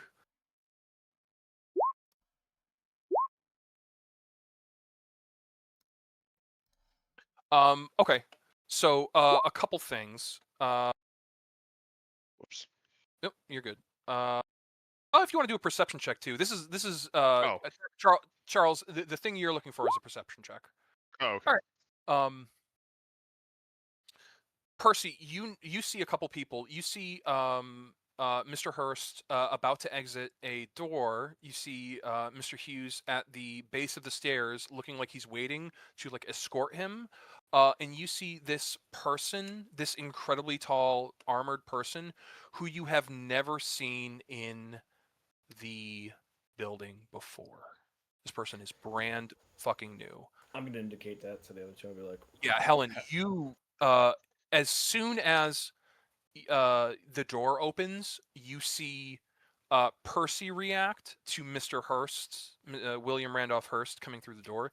You see Mr. Hughes react to Mr. Hurst coming through the door as like expecting him, and you see the person that is of armor react to this person coming out the door, and you see him move very suddenly. Mr. Morrison, you don't see much, but what you hear is the telltale click of an Aetherport quick connect, as though somebody either connected or disconnected some Aether controlled device. And I'd like everyone to roll initiative. Oh, boy. Let me pull you guys to the character sheet, and Oh, I'm going shit. to place party there.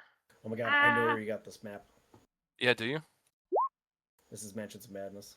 If I use any art from anybody, I tried to look for a lot of AI art because I'll be honest with you guys, I don't want to like step on anybody's toes. I know AI art's kind of an issue. I've tried to look up this person, Atiro, to see where this art came from, so I could like buy it from them, but I wasn't able to find it. If you know where this came from, I'll gladly go buy the book right now. But if I did use anybody's art that I wasn't allowed to, I wholeheartedly apologize, and send me a link to your store, and I'll buy whatever you want me to buy. So, oh yeah. He just scanned in a piece of board game tile. This is definitely a tile from Mansions of Madness. Nice. That's cool. Anywho. Well, I'm not buying Matches of Madness as a board game. Those things are expensive. Yeah, I was gonna it's a buy a big one. playmat from somebody. All right. I'll be honest with you guys, this is my first time in a while playing with Roll20, so bear with me. So over on your top left, I'm trying to roll the constructs initiative, and I do not see it. Oh, is it an NPC sheet or a Yeah, character sheet? it's an NPC sheet. Should be like a little D20 with IN, IT underneath it. And you're Why would they have that? That's ridiculous. Yeah. Yeah. Anyway, Also, you'll have to do your thing again, Rob. Do my It thing. didn't Again? grab it in the turn order. I didn't what'd see you the turn order. I'll just put it in there. I can put it in there. Yeah, All you can do it by hand. That's fine. But top of the round, Helen, you see this person react very quickly, and maybe not an aggressive way, but in like a something's happening, something's going down right now. If you want to, you can give me like an insight check, perception check, just to see what's going to happen next or what like can happen. But you see whatever this person. Okay, so right off the bat, whatever this construct isn't a construct. It reacted intelligently. It reacted kind of like almost like a person would. You don't know if there's a person inside of it, but there's stuff coming off of his back. He is currently plugged into something in this wall underneath one of these lights. I'm going to let you know right now, Nat 20 on insight. You see that whatever he's plugging into is like he's like, okay, I need whatever this resource is for the violence I'm about to commit. Oh, fuck. Hmm. You said that the construct is the one that looks like it's rear to go? Yeah, yes. Okay. All right. So I'm immediately gonna go for that guy, but I am not gonna dash. I'm going to take out I'm gonna take out my modified bat and be ready for him to come to me. As you get closer to this thing, you see a couple things. Maybe some of it you don't understand. Maybe some of it is like outside your purview. But you do see a couple things, especially with that Nat 20 insight. You see he is a like it is a thin iron, or maybe it's adamant. You don't know what metal it is exactly, but it is like a human head wouldn't fit in there. Like the head's much smaller, and as you like walk over to it, it kind of like looks over to you, like to regards you, like a target. Hmm. If that changes what you want to do, you still have an action left and a bonus action. I mean, I want it to be the target. But I guess I can just dash the rest of the way to make sure. But yeah, I can't attack because it's too far. But Gotcha. go ahead. All right. If you want to take the dodge action on your turn, if he tries to swing at you, you can do that. Yeah. Yeah. All right. So dodge action, I'll give it to you. Mr. Morrison, it is you're up. All right. Upon hearing the Aether port thing, I'd also like to look around the room as like maybe do- it's a contract, maybe it's something else. You could do you could do whatever check you like. It'll give you different information depending on what you roll me. Arcana 16. You notice a couple things. One, this building was one of those ones designed, like Keen said, with purified aether in the walls, like gas ports. This is like very early adoption, and there's one under every single one of the lights. He is plugged into one right now. You don't know what it operates, what it powers, but you know he's tapping into a lot of energy right now. What do you want to do on your turn? So if it's ports around the lights, I want to look down here, and if I see something, like I'm assuming either under the table or the light itself, that's gonna be my target. Yeah, you see a port like almost like a quick connect, and it goes a little bit further in. Like it's like one of those like industrial things. It's not like customer facing or like publicly facing. There's just like this cool veneer on it, but like if you open it up slightly, you can see a like a regulator or like a flow valve connected to like a the standard quick connect you use for like your drink carts or like something you need to power or like a popcorn thing. I don't know why you're powering popcorn with fucking magic, but yeah, hell, that's what everyone's doing Why now. not? But you do see a valve that you can either on a lower difficulty check shut off, or no, sorry, on a higher difficulty check shut off and lock, or on a lower difficulty check, you can maybe overcharge it. Like you can What if potentially I were to throw a vial of acid into it to ruin it? you could do that. That would be kind of that would, if you want to expend some resources, that'll be a much easier check. It'll be the DC 5 Tinkerer's Tool check or some sort of like check to try and mangle the port. What about acid splash? Oh, that works too. Yeah, yeah, yeah. I mean, no roll necessary. This thing doesn't get a save. 10 points of acid damage is enough to melt this port. Um, and you've melted it in such a way that it doesn't start leaking. You know, if this shit were to start leaking, that would be a big problem. But yeah, Okay. you've turned this one off. You can see that there are more. Basically, under every light, what's ping? Ping everyone. Under every light, there is one of these. So like under the wall, below where this picture is, there's two. Behind this picture, there is one, and directly to like behind where Percy is, there is one. All right. Okay. Uh, I'm that is good your there. cool. That is your turn. The construct's gonna go. The construct looks at you, Helen. Percy's It, got a 10, by the way. wait, what? Percy's got a 10. Oh, I'm sorry. I don't know why you're. Yeah, Percy, you're up. Which one is the real Hughes? I see two of his tokens. So I don't have a token for William Randolph Hearst. I'm sorry. I apologize. So is I this haven't. Hearst? That's not Hearst. That's Mr. Hughes. That's the real Hughes. That's the real Hughes. I'm just using a second Hughes because I don't have a Wow. token for William Randolph Hearst. All right, my first 20 feet of movement, I'm going to take off my jacket and fold it and hand it off to Hughes real quick and say, "You might want to step back, Governor." And then I'm going to take the rest of my 20 feet of movement and seeing that Helen went in and pulled out a bat, I'm just going to just throw hands now at this thing. Do me a favor. Give me a perception check before you start. Actually, make your first attack roll and give me a perception check.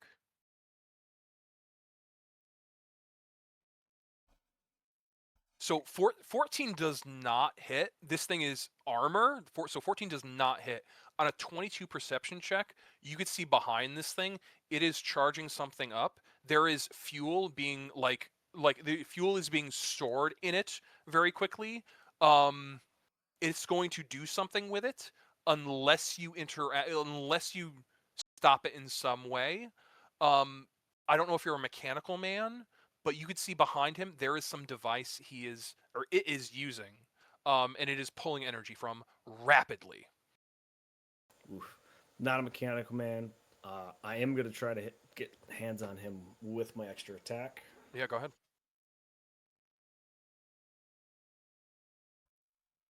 23 definitely hits. So there's the damage, but then this attack will be a stunning strike. So okay, 8 bludgeoning damage. You see, as you punch him, as your fist connects with metal, the metal doesn't buckle. It feels very thin and flimsy, but the metal doesn't buckle, and you see like arcane runes like sparkle across him, and you see more of that fuel flow from like what his like core would be down to his arms, and almost like kind of like bees in a hive, like all pulsating. I don't know if you guys have ever seen that like radiant wave. His like the magical energy in his body does that, and he needs to make a what check? A Con save against DC 14. con save. 8.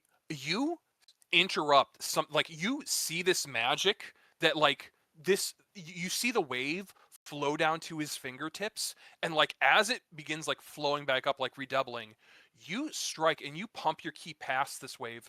As it rushes to his head, it rushes to his core.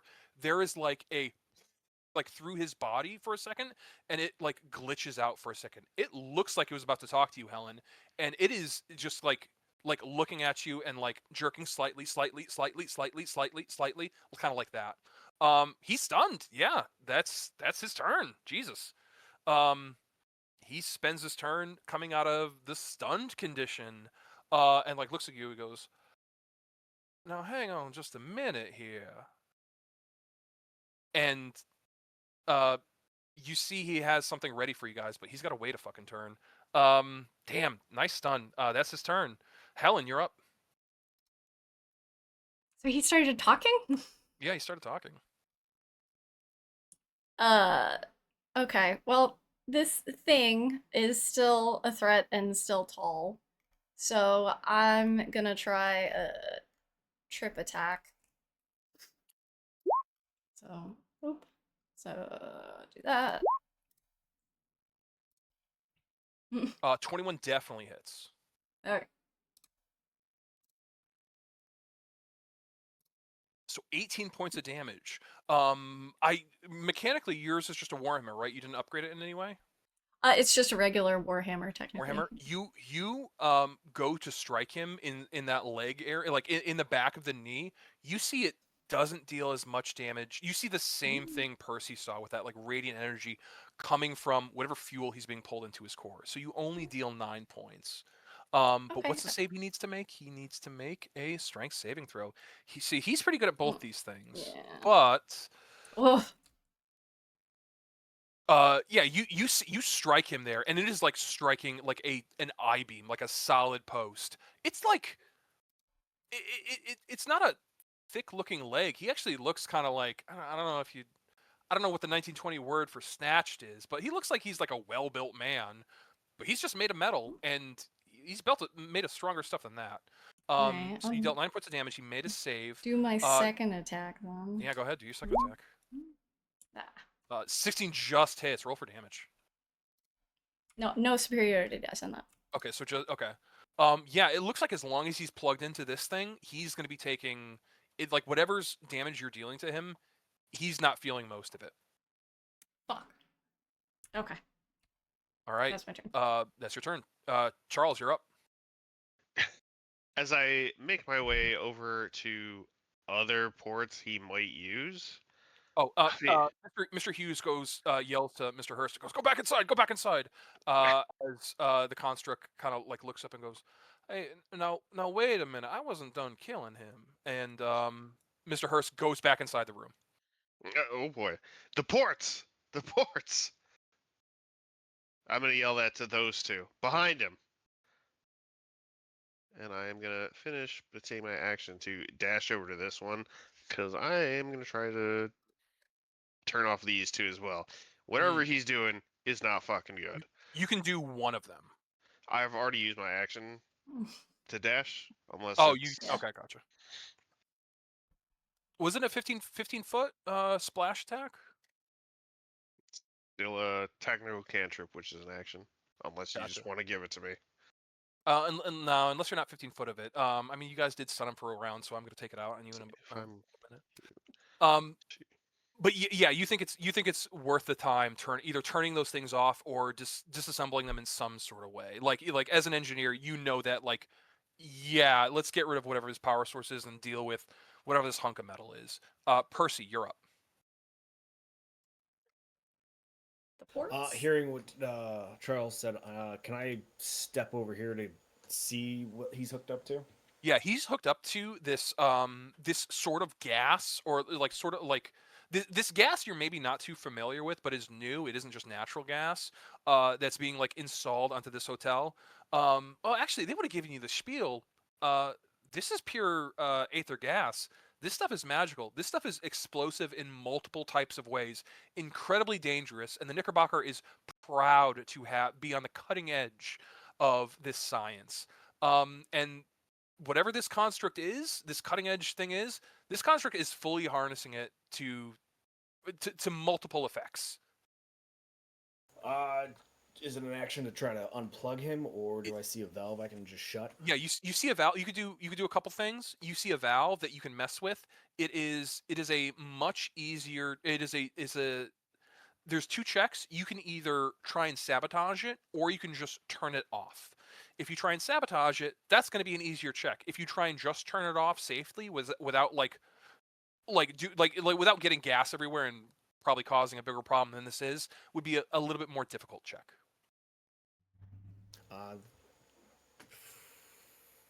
Yeah, I'll move the sabotage. You move to sabotage? Yeah, go ahead. Make a tinkerer's tools or just a straight intelligence check. Or if you have any other like tech proficiency like that, you can do something like that. Yep. Calligraphy's and cartographies. Nope, you can't. Yeah, you can't write your way out of this one. 14, yeah. Sabotaging it is pretty easy. You go to one of the valves, or the flow valve, and you just start and spinning it until the valve handle comes directly off. And you can see he kind of like looks back as more of the fuel pumps into him, and he begins to glow. But he starts to go, hey, what are you doing? Well, let go of that. You don't know what that is. And is that your turn? Yeah. Yep. It takes away my bonus action because I didn't spend any key. So yep, that'll be my turn. On your turn, he is glowing like red, and he is like it looks like he's like straining for a second. Helen looks at you and goes, "Why don't y'all just get the fuck out of my way?" And he is going to use Aether Breath. Oh. So he blows this Aether energy in a 15-foot cone. Helen, you're the only one in way, so it's going to hit you. DC 15 Dex save. Dex save. So you take 6 points of fire damage, and you see as he like does this burst, more of it like chokes down through him, and you see this aether fire flow back down into his like reservoirs and start to burn. He takes the 12 points of damage too. And he like disconnects himself quickly. He goes, motherfucker, and he's gonna start moving. Actually, he moves 40 feet, so he's gonna go. He's gonna go part way there. And he'll take opportunity. Yeah, go ahead. Attacks. Yeah, go ahead.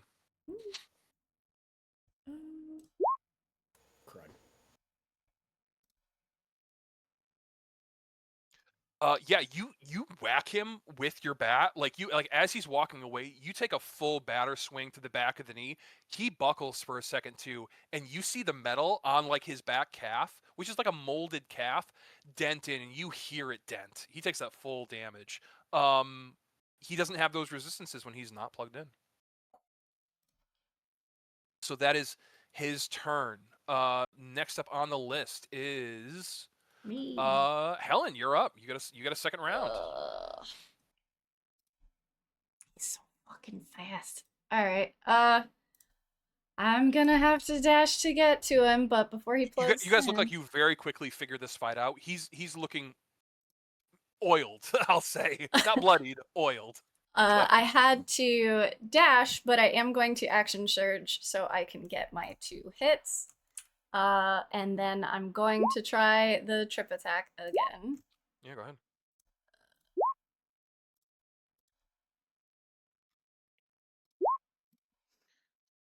So makes a save, but still takes. You're doing the superiority. Okay, so that's 12 points of damage. He's not Yep. looking too good. That's not gonna hit, so that's my turn. Unfortunately, that does not hit. All right. Charlie, you're up. You see he is like desperately going for these last 2 spigots that are still left. You're still over by those 2 on the wall? He hasn't gone over to those 2 yet. If what do he you want to do? looks bad and he's going for the other port, let's go. Oh hell! Grab the snap from inside my trench coat, unsnap it, and throw up the 12 gauge or the fucking 10 gauge trench gun. I'm gonna take a Shoot shot at him. Shoot Yeah, go him! ahead, make a shot. Oh fuck! Yeah, shot hits his it like leaves dents and everything, but none puncture. You see he seems a little like not perturbed by this, but goes, "You motherfuckers are gonna pay for this in a second. I swear to God, get my fucking way." But Percy, that is your turn. What's up? Cool. I will spend a key point so I can dash as a bonus action. Yeah. And make my way over there. Because that gives me 60 because I'm dashing. I'm sorry, 80. Does this give me flanking? It does give you flanking. You have advantage. Cool. I'm gonna make him catch these hands. Yeah, go ahead. Roll for damage. Shit. The 23 hits. The 10 does not. 7. He takes 7 points of damage. He's looking real rough, but it's in sight for him. He steps around and goes, "Oh, excuse me, ma'am. Go ahead, do what you must." And comes over to here. Go ahead, Shannon, make your attack if you want to. 19 does hit. Oh, she's just battering him. Oh, you, Shannon, you knock off the top of his helmet. Like you hit him in the back of his head, and the helmet goes forward. And you see this person's face. It is not a face. It is a bundle of wires, tubes, and spigots, all pointing outwards. You don't know where the noise is coming from. You don't know where the voice is coming from. But this thing is a pure construct. Plugs himself into this wall right here, is within 5 feet, looks at you guys. And actually, I'll link this right here for the overloaded Aether ports. Oh no. Oh, I forgot his AC is reduced while he's like that. Oh, I've been just having him on 16 AC. When he's plugged in, he has an 18 AC, but I forgot about that. And he is going to take a breath attack at you guys as he recharges. 15-foot cone. He's going to hit both you guys. I need both of you to make me a DC 15 dex save.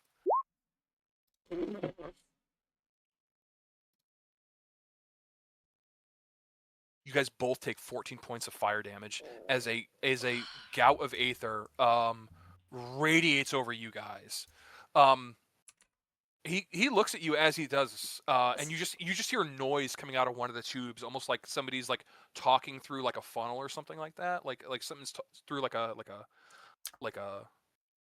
of those cans, and you hear, you guys aren't here to defend that son of a bitch, are you?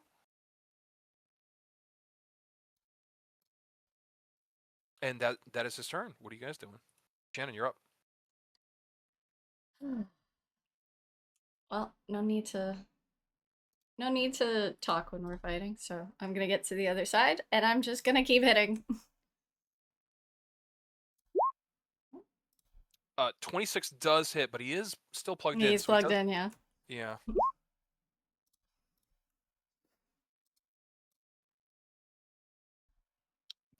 That does hit, but it doesn't seem like it does that much damage.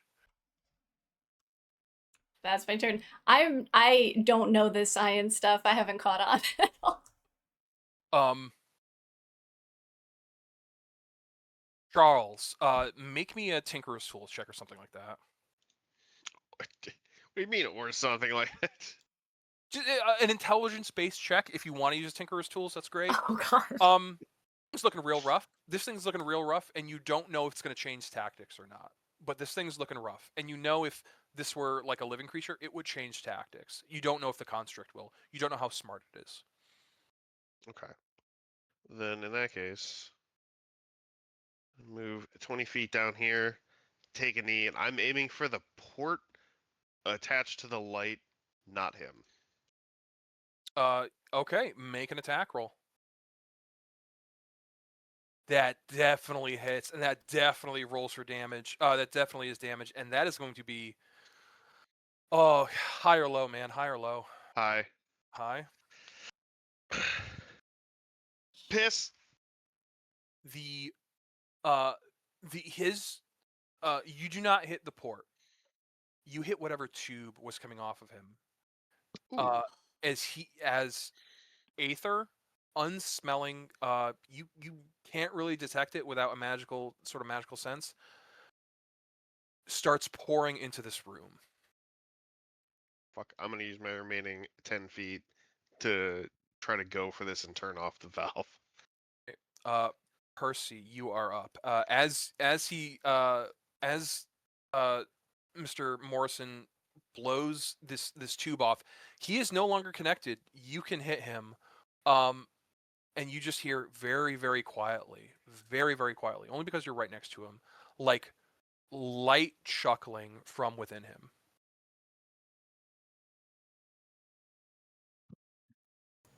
It's 5-foot step, and he's gonna catch these hands.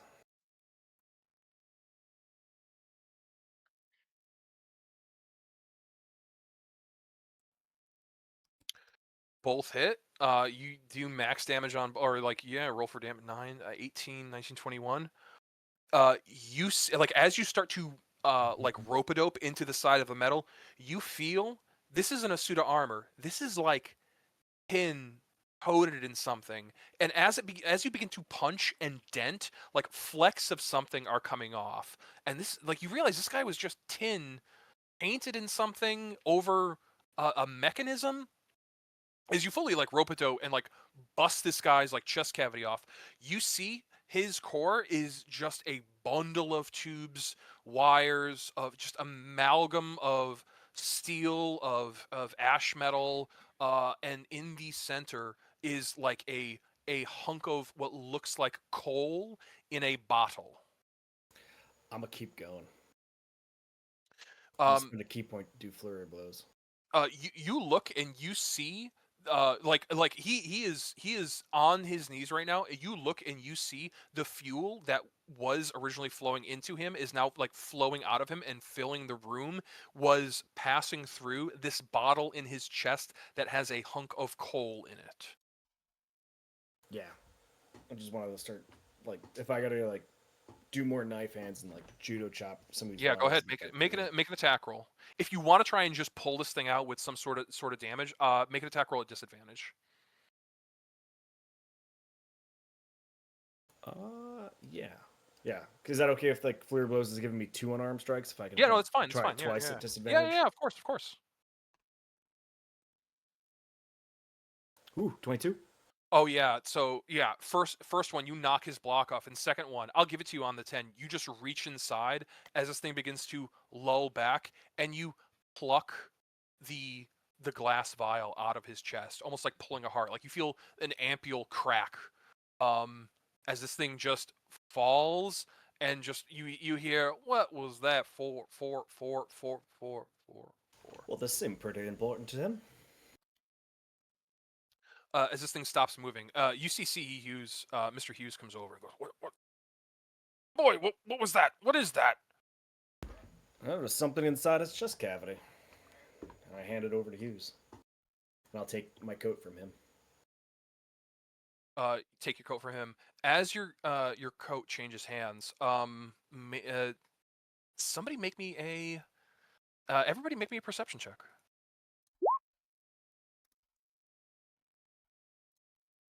I'm absolutely still gunning for this Aether port to turn it off. Yeah, you are wholly focused on this Aether port right now. You don't need to, you don't need a perception check to notice it. There's currently Aether filling in the room. You can open the door. It will flow out into the street. It will dissipate, and it will most likely get absorbed back into something magical. But you need to turn it off right now. Oh You go, yes. yeah, Mr. Morrison, you go turn it off. Percy, um, you don't hear you. It's sort of like in the woods when you're like, oh, I don't hear any noise, and it's like, that's weird. You don't hear any noise. What's going on?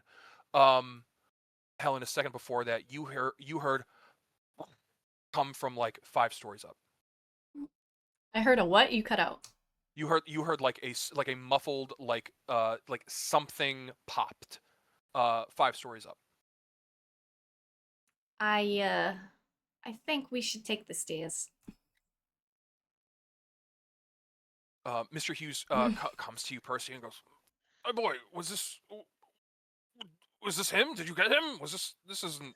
No, Governor. No. This was after you, though, for sure. After me. He kind of looks down at it. You think this is all right. Thank you. I'll be on my way. You seem like you've really not perturbed him, but like, oh, I'm being targeted right now by like political assassination. After everything that's been going on right now, he runs up as quick as he can, and like peeks his head through the door, grabs Mr. Hurst, and they start making their way somewhere else, unless you stop them. Yeah, But yeah, I do want to call out to him, be like, Governor, real quick, sir. yes. Do you have another place you feel more safe in the city than here? Yes, Albany. Goodbye. And starts making his way. He's leaving the city for right now. Whatever's going on.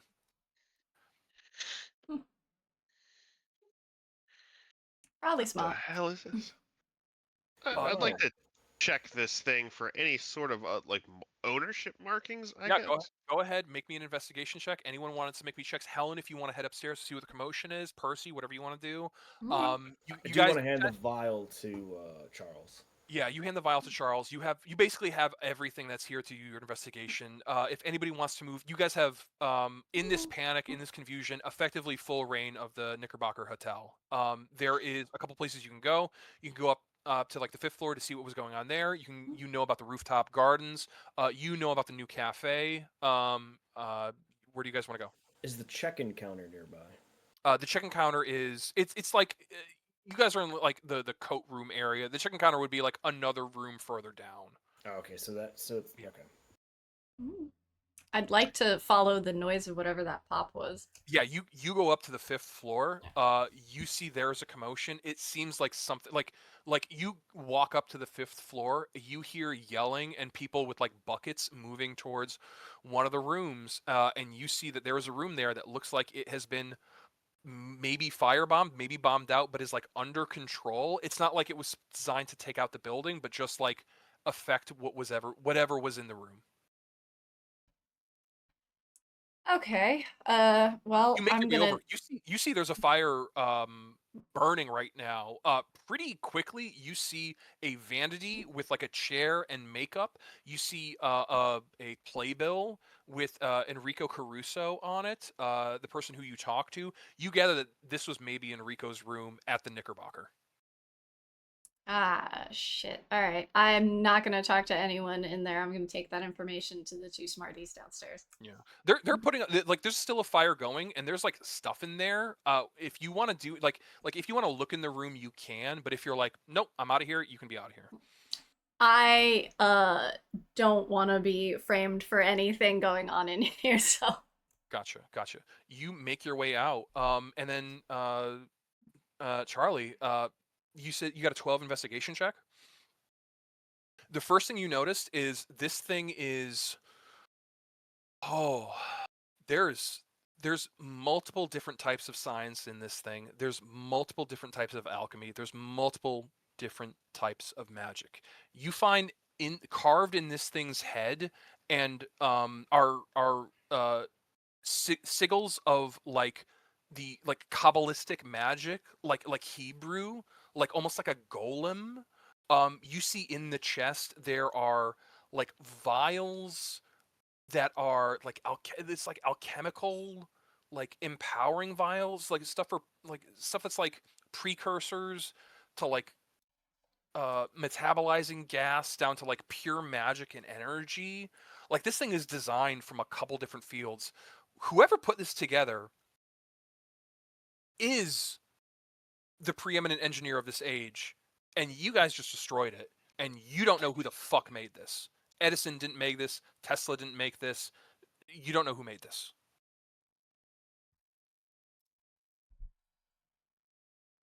Percy, while this is going on, Muted.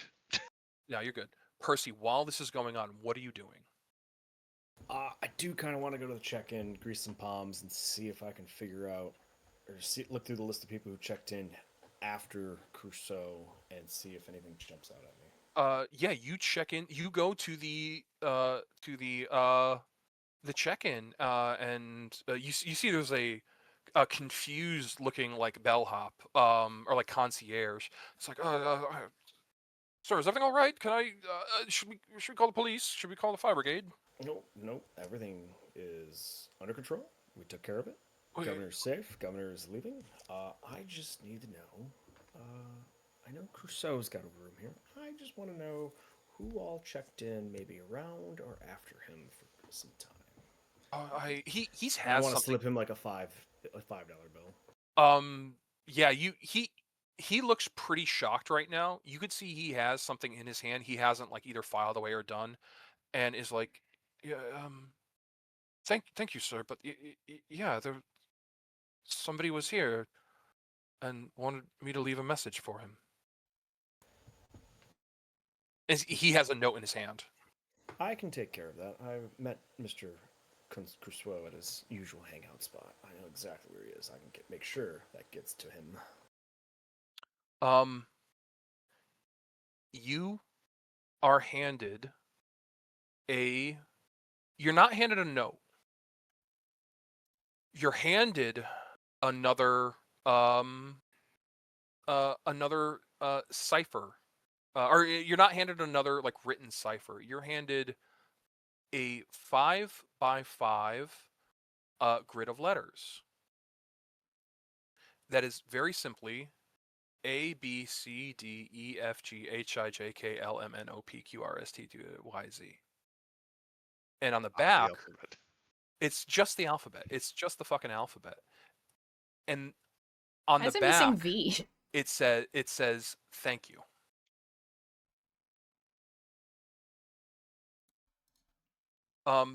Percy, while Percy's handling that right now. Yeah, you grab the components. You grab the fuel converter. This 100% matches bomb making material. Whoever made that bomb that was underneath the one of the I beams made this thing. Well, actually, no. I'm sorry. I misspoke there. The stuff under the bridge, or the stuff under the I beam, was very much of lower quality than this thing. This thing is much higher build, much higher make. You do see similar like components that like, but like, hey, the sort of the idea of overloading aether energy and causing destruction is like similar designs and everything. Like you see a piece of the converter pump that's like, oh, this was also a piece of converter pump. This is made out of like pot steel though, or pot iron though, and this is made out of spun copper. So you do see like mimicry, but not as good, not as smart. Probably wasn't going to work. Probably wasn't going to be as strong. Like somebody who isn't a bomb maker would have used those other parts, and somebody who is a expert engineer used the parts to make whatever this fucking thing was. Hmm. If you had to guess, this was an expert engineer, and whoever was working with that other stuff was amateur at best. So someone's teaching somebody, or mimicry, is my thinking. My first thought is immediately keen. Yeah, Right. smash cut. You get in contact with Keen, and Keen's here at the Knickerbocker, and you've seen Keen here before at the Knickerbocker, Percy. She's looking at this thing up and down, going like, "What the fuck is this guy? You beat the. What did you do to him? What did you do to his armor? What? Don't even tell me. Can I have this? The rest of it? Yeah. If we stop talking right now, does anybody know that this thing's here? Can I take this? People know it's here. Charlie, I need you to cover for me. I'm taking this thing. Mm, Charlie, come on. Listen. why? I want it. I want to take it apart. I want to scrap it for parts. I want to look for something useful. I want to see the engineering behind this. There's some smart shit here. I haven't met somebody smart in this city. Somebody smart put this guy together. Somebody smart didn't put those other things together. Those other bombs. There's somebody smart put this guy together. Look, I think we should take this someplace shared. All right. If there's anything anybody else wants to do, smash cut. You guys are back at Keen's shop underneath Maeve's mufflers. She's got a full shop. Helen, you know this person. You've met Keen Mhm. multiple times. She comes to your cigar bar all the time. She's taught a couple boxing classes there. You guys are good friends. Mhm. But I don't think you've ever been to her chop shop. Yeah, there's like an underground connection between here and Delmonico's. It's like maybe like a 2 mile drive, but it's all underground. He goes, "Hey, Helen, how you doing? How you doing? Come on in, come on in. Yeah, I, we could do an autopsy on this thing. I could take a look. I could get you some answers, stuff like that. No, me or Helen? I'm talking to all Oh, of you, guys. yeah, sure. I mean, I'm definitely here to see you for myself as well. All right, you want to help me out with this one? Oh, yeah. You seen this thing?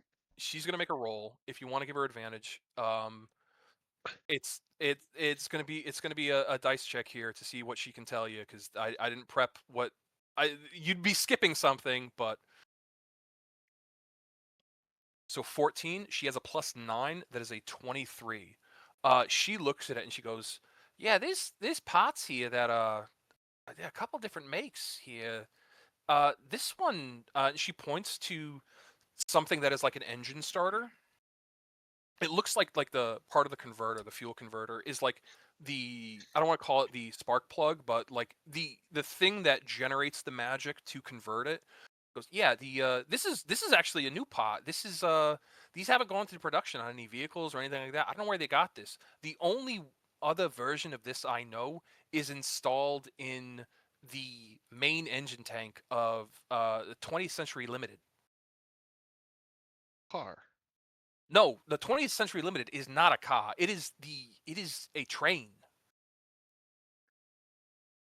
So we're looking for someone who works for a train.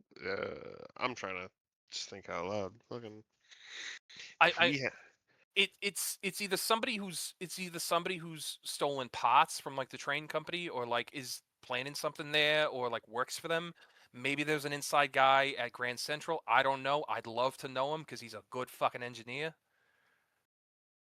yeah, me too. Maybe that's where we should head next. While this is going on, yeah. Oh, well, actually, you guys are all at Maeve's mufflers. Yeah. What do you guys want to do? I mean, we can go track this down if no one else says anything else. That's our I best share the lead. cipher. I would have worked on it in the car over. I would just after two ripped out stand pieces of paper. I'm like, I don't get it. Two ciphers. This one, I guess it's already encrypted or decrypted. It says "thank you" on the back. The other one, you had to do the whole fucking roll with it. I don't get it. Nah, I think sometimes you just gotta go with like the most basic thing. It says thank you. It's probably thank you. Yeah, yeah, that's could have And said it's to that. his brother, You're probably right. So who he the apparently tried to cipher kill. the cipher that Enrico gave you was his cipher. You're guessing that the one that says thank you was Lupo's version of the cipher. Well, how about we reverse it? Hmm. What, the message or the cipher? The Like cipher. you encode it with one and you decode it with presumably the same one. Right. So But while you guys he are looking at that, yeah, Helen, is there anything you're looking at or wanting to do while you guys are down here at the Maeve's Mufflers? I mean, I've met Keen before, but I've never been here. She's probably been useful to me for knowing some people and getting some car parts when necessary, but overall, like I'm not trying to get in the way. While these guys are talking, I think she has you over by like where the den is, where that like sort of like lounge underground is, and is like showing you like yeah, these are the Cubanos. Like I love them. It's just showing you cigars. Yeah, I mean, if you go back to Venceremos, you're always welcome, and I'm Yeah. happy to pay you for another boxing class. You don't need to pay me, Helen. Thank you so much, but you really don't need to pay me. I do it out of the the love of seeing some joik get his absolute shit smashed in by somebody a third of his fucking weight class. So I'll keep doing them as long as I get to get seeing, you know, assholes get manhandled. Yeah, that's half the fun. But I am sorry about kind of mucking up that machine thing. Hey, quite all right from what these guys told me. It put up a bit of a fight, but yeah, this is some cool shit. Um, yeah, I sort of want to hold on to this because I think I could do some good work with this. And I think this is something your friend's looking for in this thing. I think we can make this work. It's more that dust. Yeah. Yeah, the ash. There's some science in here that I don't think anyone else has ever cracked. I mean, you're your trash X in around to fuck this up. So, She doesn't respond to that. She just oh, kind of like chews her lip and goes. oh. Um, so yeah, if there's any help I can do, I will gladly be a help. But I think who's ever doing this, the only other, and she shows you the bomb parts. We found these a couple blocks south of us. Well, actually like half a mile south of us, underneath one of the I beams. You find anything like this by Delmonicos or anything like that? Fuck no. You think if we found anything like that, I'd be here? Um, do a do an intelligence check, Helen. Yee. Where is it? Not my worst. Uh,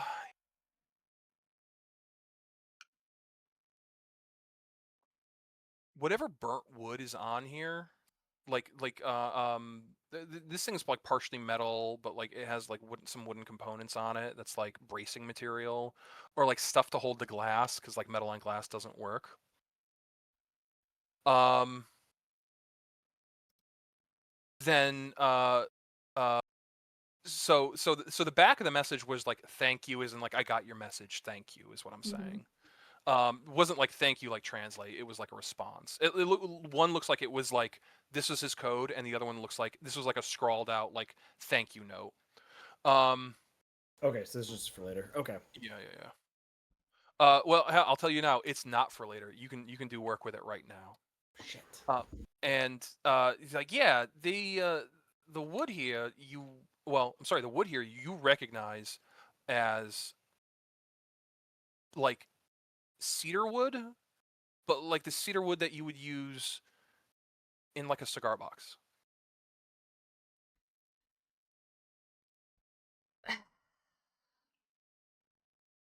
I would tell her that. She like looks at you and goes, "That's weird. Sure, you got nothing to do with this, Helen? You or Cassie ain't smuggling, bomb pots out of Delmonico's? I know you get up to some trouble." Trouble, sure, but I don't mess with bombs. I just like smashing shit. Just like smashing shit. Hey, me too. I get that. You want to go for a drive later? Yeah. So as they're having this conversation, yeah, Percy, you look over this note a couple times. You gather the note that was sent, and the one that like the detective Petrosini like pulled from the like radio station was EMOCFXOS. That's the note that Enrico sent to Lupo. Right. Yeah. Right. And that one with Enrico Cipher that's how I got come stay. Yeah. And then Lupo has just like he has just the letters. He has just the A B C D E F G H I J K L M N O P. He does not have a complicated cipher. He has a very simple one for some reason. Yes, we're all so simple. Yeah, you guys are. Yeah. I had a whole second puzzle. I'm not even gonna show you. I'll show you guys after the stream's done. I fucking warned you. Yeah. But you, Helen, you have this info that like whatever the wood was used on this came from somewhere in New York, sort of related to like it's like a cedar that you would get from a cigar box. Like you'd smell it on there. It smells like tobacco.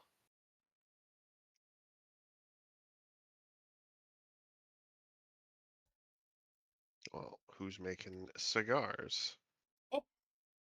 Also, what'd you run upstairs for? Well, like I told you, upstairs I heard a pop, and somebody tried to pop the Enrico Caruso that we met.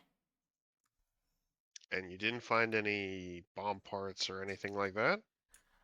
There's a shit ton of people in there. They were already fucking around, trying to take down the fire. You want me to walk in there, put my prints all over it? No, thank you. Hmm. I think if you walk in, you're pretty safe, but Stand up. I got it.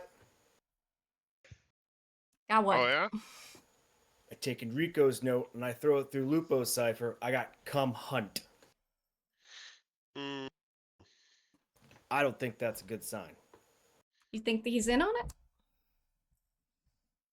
makes sense. They are brothers. Helen looks at you guys and goes, "Wait, you think the Caruso brothers are like both anarchists? One of them's a tenor. He's a really good singer. I saw him." Yeah, one's a front for the other. One sends out a scouting, sends word when it's safe for him to come in, and plays the coy part. Well, then we go get him. He's at the Delmonicos. Let's go. All right. Well, he's at the Delmonico's and he's got a cop in his pocket. I don't know if that's the right move.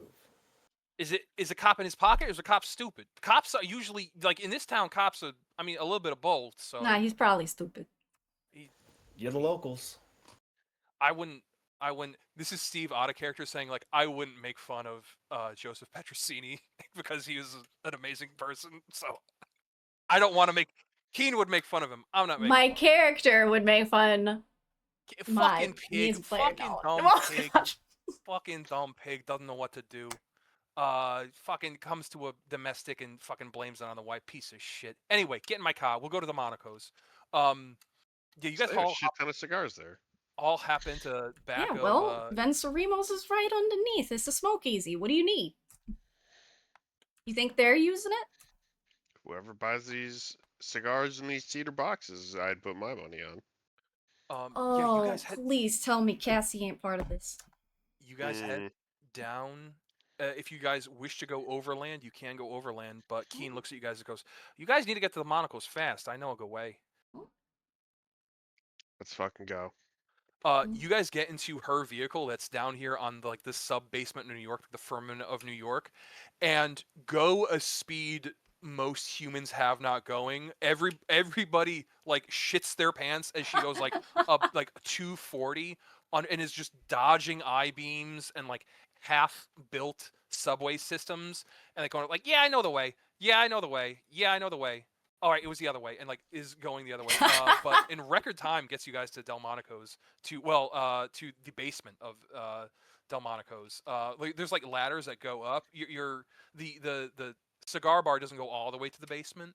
But yeah, hell, you guys are there. You guys can climb up if you want to. You guys climb up into the cigar bar that is full. Sorry. If sorry, you can climb up if you want to. So, anyways, you're climbing up. Yeah. Anyways, you climb up. I'm not gonna. I hate Yeah. it when games are like that. Do you guys want to like step on the first step of stairs? And they're like, yes. And they're like, okay, what do you want to do now? And it's like the second step of You stairs. And it's like, go. just take us to the room. Anyway, you guys make your way up to the cigar bar, and it is or cigar speakeasy. It is empty. There's nobody here. You guys go up further to the restaurant proper, and it's pretty scant. It seems like a normal day. You don't see Enrico. You don't see Mr. Petrosini. You don't see anybody. You guys have only been gone for maybe like 5-6 hours. It's like late into the afternoon right now. But you see the one of the wait staff sees you, Helen, and goes, "Oh, Helen, how you doing? Can I help you? Are you looking for somebody?" Where's Cassie? Uh, I think Cassie. Oh boy, What do you I don't mean, want to oh get boy? in trouble. I don't want to get in trouble. Well, you're Listen, about to get in trouble if you don't tell I'm me. sorry. I think Cassie went up with Mr. Enrico to his room. Okay, that could be really good for her, or that could be real bad. Listen, you didn't hear from me. I'm just serving tables. Goodbye, Mr. Helen. Bye. Please Ah, don't. you're good. All right. You guys head up to one of there's not a lot of rooms here at the Monaco. It's mostly like if like the owners have rooms here, and there's some like if somebody was coming in that was special, they've got a couple guest rooms. You go to Enrico's room. Door is fully unlocked. You open the door. You walk in. It is a guest room that is well and goodly packed up. And you see kind of stacked on the bed are a series of letters, and there's just a ton of letters on here. You don't find any bomb making material. Like that's the first thing you guys look for is like bomb making stuff. You don't see any of that. But you just see a stack of letters on the bed. Hmm? Helen going over, picking them up. Fascinating. Yeah, you clear as day. Cassie's handwriting. These are like love letters. Um, Written back and forth between Cassie and Enrico. And at the very end of it, or like little love notes, at the very end of it, the conversation is broached of let's run away together to Chicago. I bought two tickets on the 20th Century Limited on the first train ride out of Grand Central to Chicago. 20th century. Didn't you say it was that type of pieces? Yep, I did. Where to? You guys, I mean, fucking Keen's still there. If you guys want to get to the Yeah. Grand Central quick, you guys can Oh get yes. quick. Oh yeah. It is rolling into late afternoon now. You know that today was a exhibition of the new Grand Central Depot, not Grand Central Station yet. It was Grand Central Depot at the time. With the maiden voyage or the maiden travel of the 20th Century Limited, a etheric train, first of its kind, first ever engineered. Dean gets you there in record time. And yeah, you guys come to like the main area, and you hear people gathered. You hear like hundreds of people gathered in like the main atrium area. Um, Percy, you see Mr. Hughes looking very like distracted, but like looking to like comment on it in front of people, like giving a talk about like the industry and everything. And Charles, you see that there's, I mean, the train is gorgeous. It's huge. It's glass. It's steel. It's yeah. You'd be able to take a short rest, guys. Easily explodable. Easily. It's glass. It's steel. It's aether. It's made out of. It's top of the line. And it is as luxurious as luxurious. The whole back of it is effectively a massive, like glass domed dining car to host like parties and like lavish galas and stuff like that. And it's backed up in the station in a way to show off this huge dining car. As you guys make your way into uh the train station proper, make me perception checks.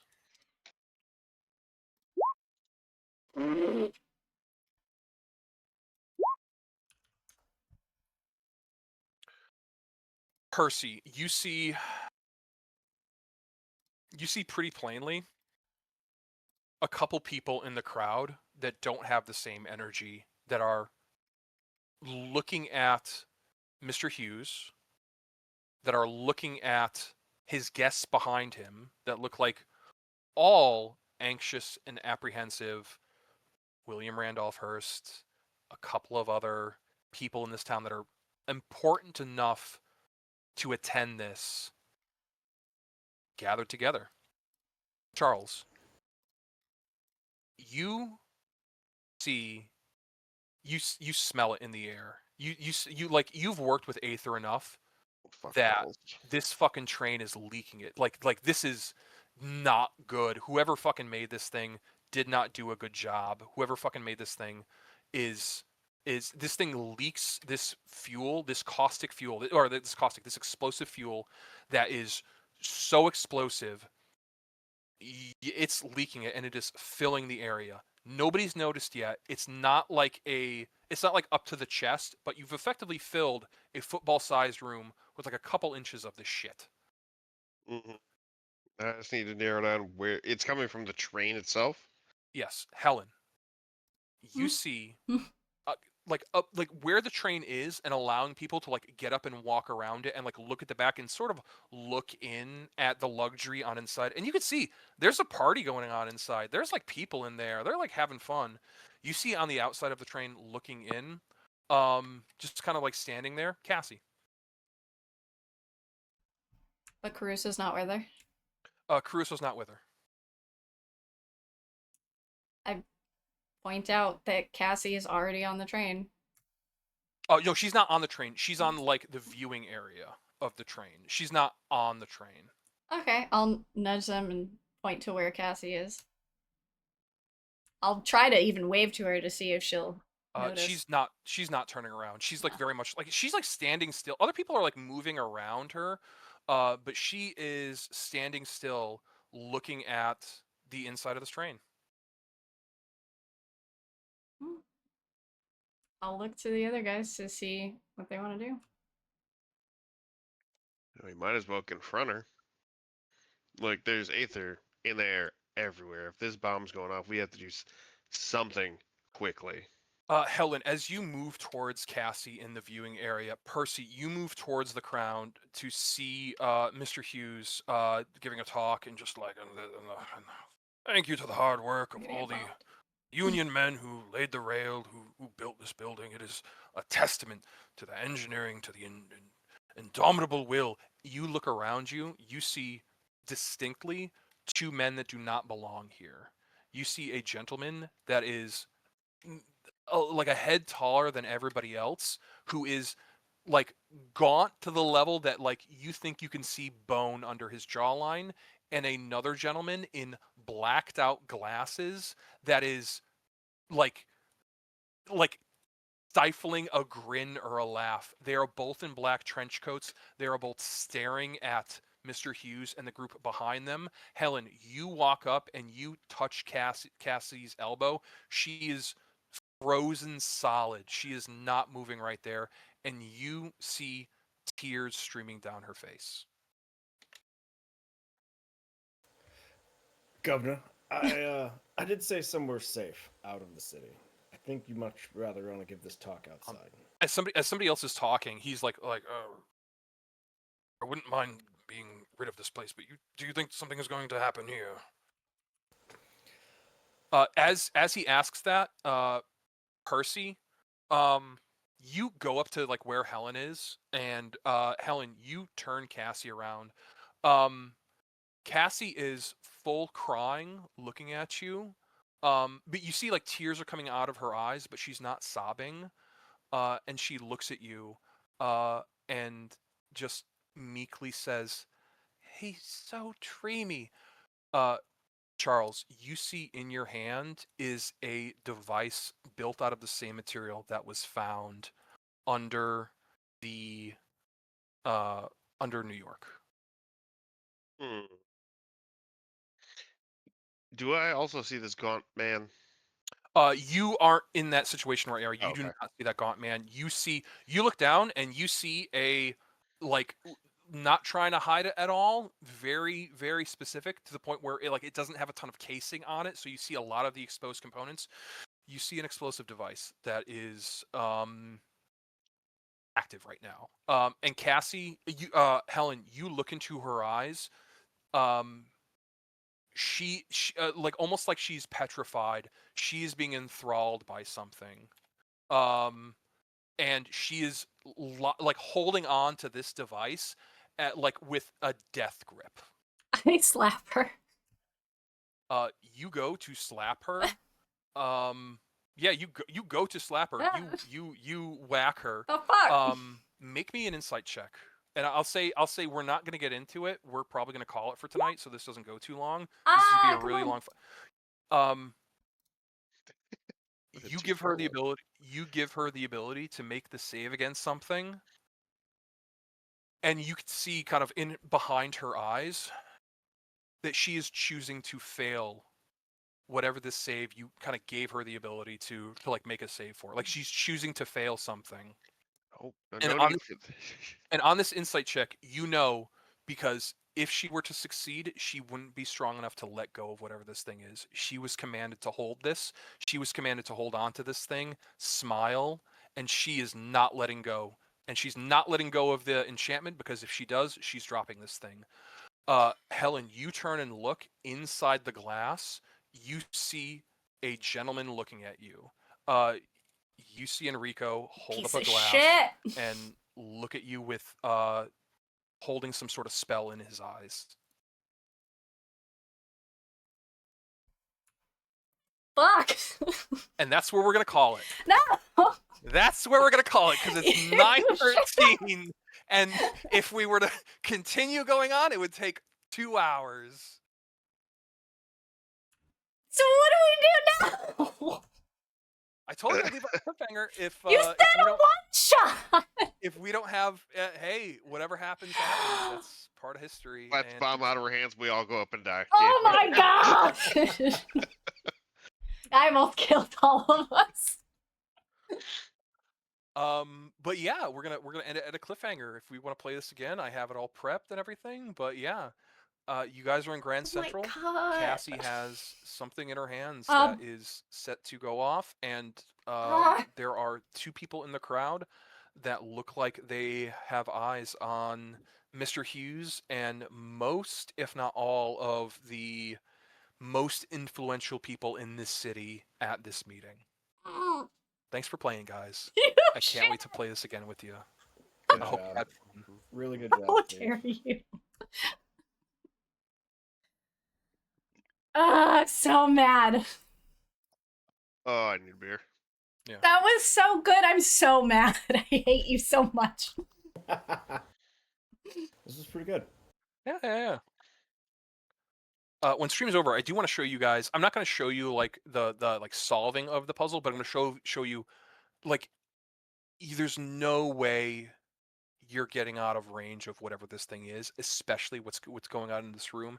One of your only options is disarm this, and I'm going to show you how I want you to or how you're going to have to disarm it. What? You got spoil it? Yeah. I'm gonna. No. I'm gonna show you the thing I was about to show Helen the second after we were ready to fight, but it's already 9:15, and I'm gonna call it right after here. All right, I'll get the stream turned off, and then I want to know whatever secret this is. So, All right. GG, guys. GG. I am so mad. I'm so mad. I want to know what happens next. So this is the second one shot that I've been in with Steve as the DM, and he just makes the world so immersive. And I like to play as the melee characters for his. I don't know why. It's just like, I guess I like spellcasters more, but in one shots you can just do whatever you want. So, Battle Master trying to figure it out. I don't know when he wants to continue this. I don't know. This was supposed to be a one shot. So now it's I don't know when we get to finish this, and I am very upset about it because that was a hell of a cliffhanger. I hope to see you guys for Thursday, Swashbuckler. Hopefully, we'll be back to having everyone there, and we'll be back to Dragon Campaign next Tuesday. So when the fuck do we get to finish this? I'm so mad. All right. I will hopefully see you guys Thursday. If not, have a great week. Have a great weekend. I love you all. Good night.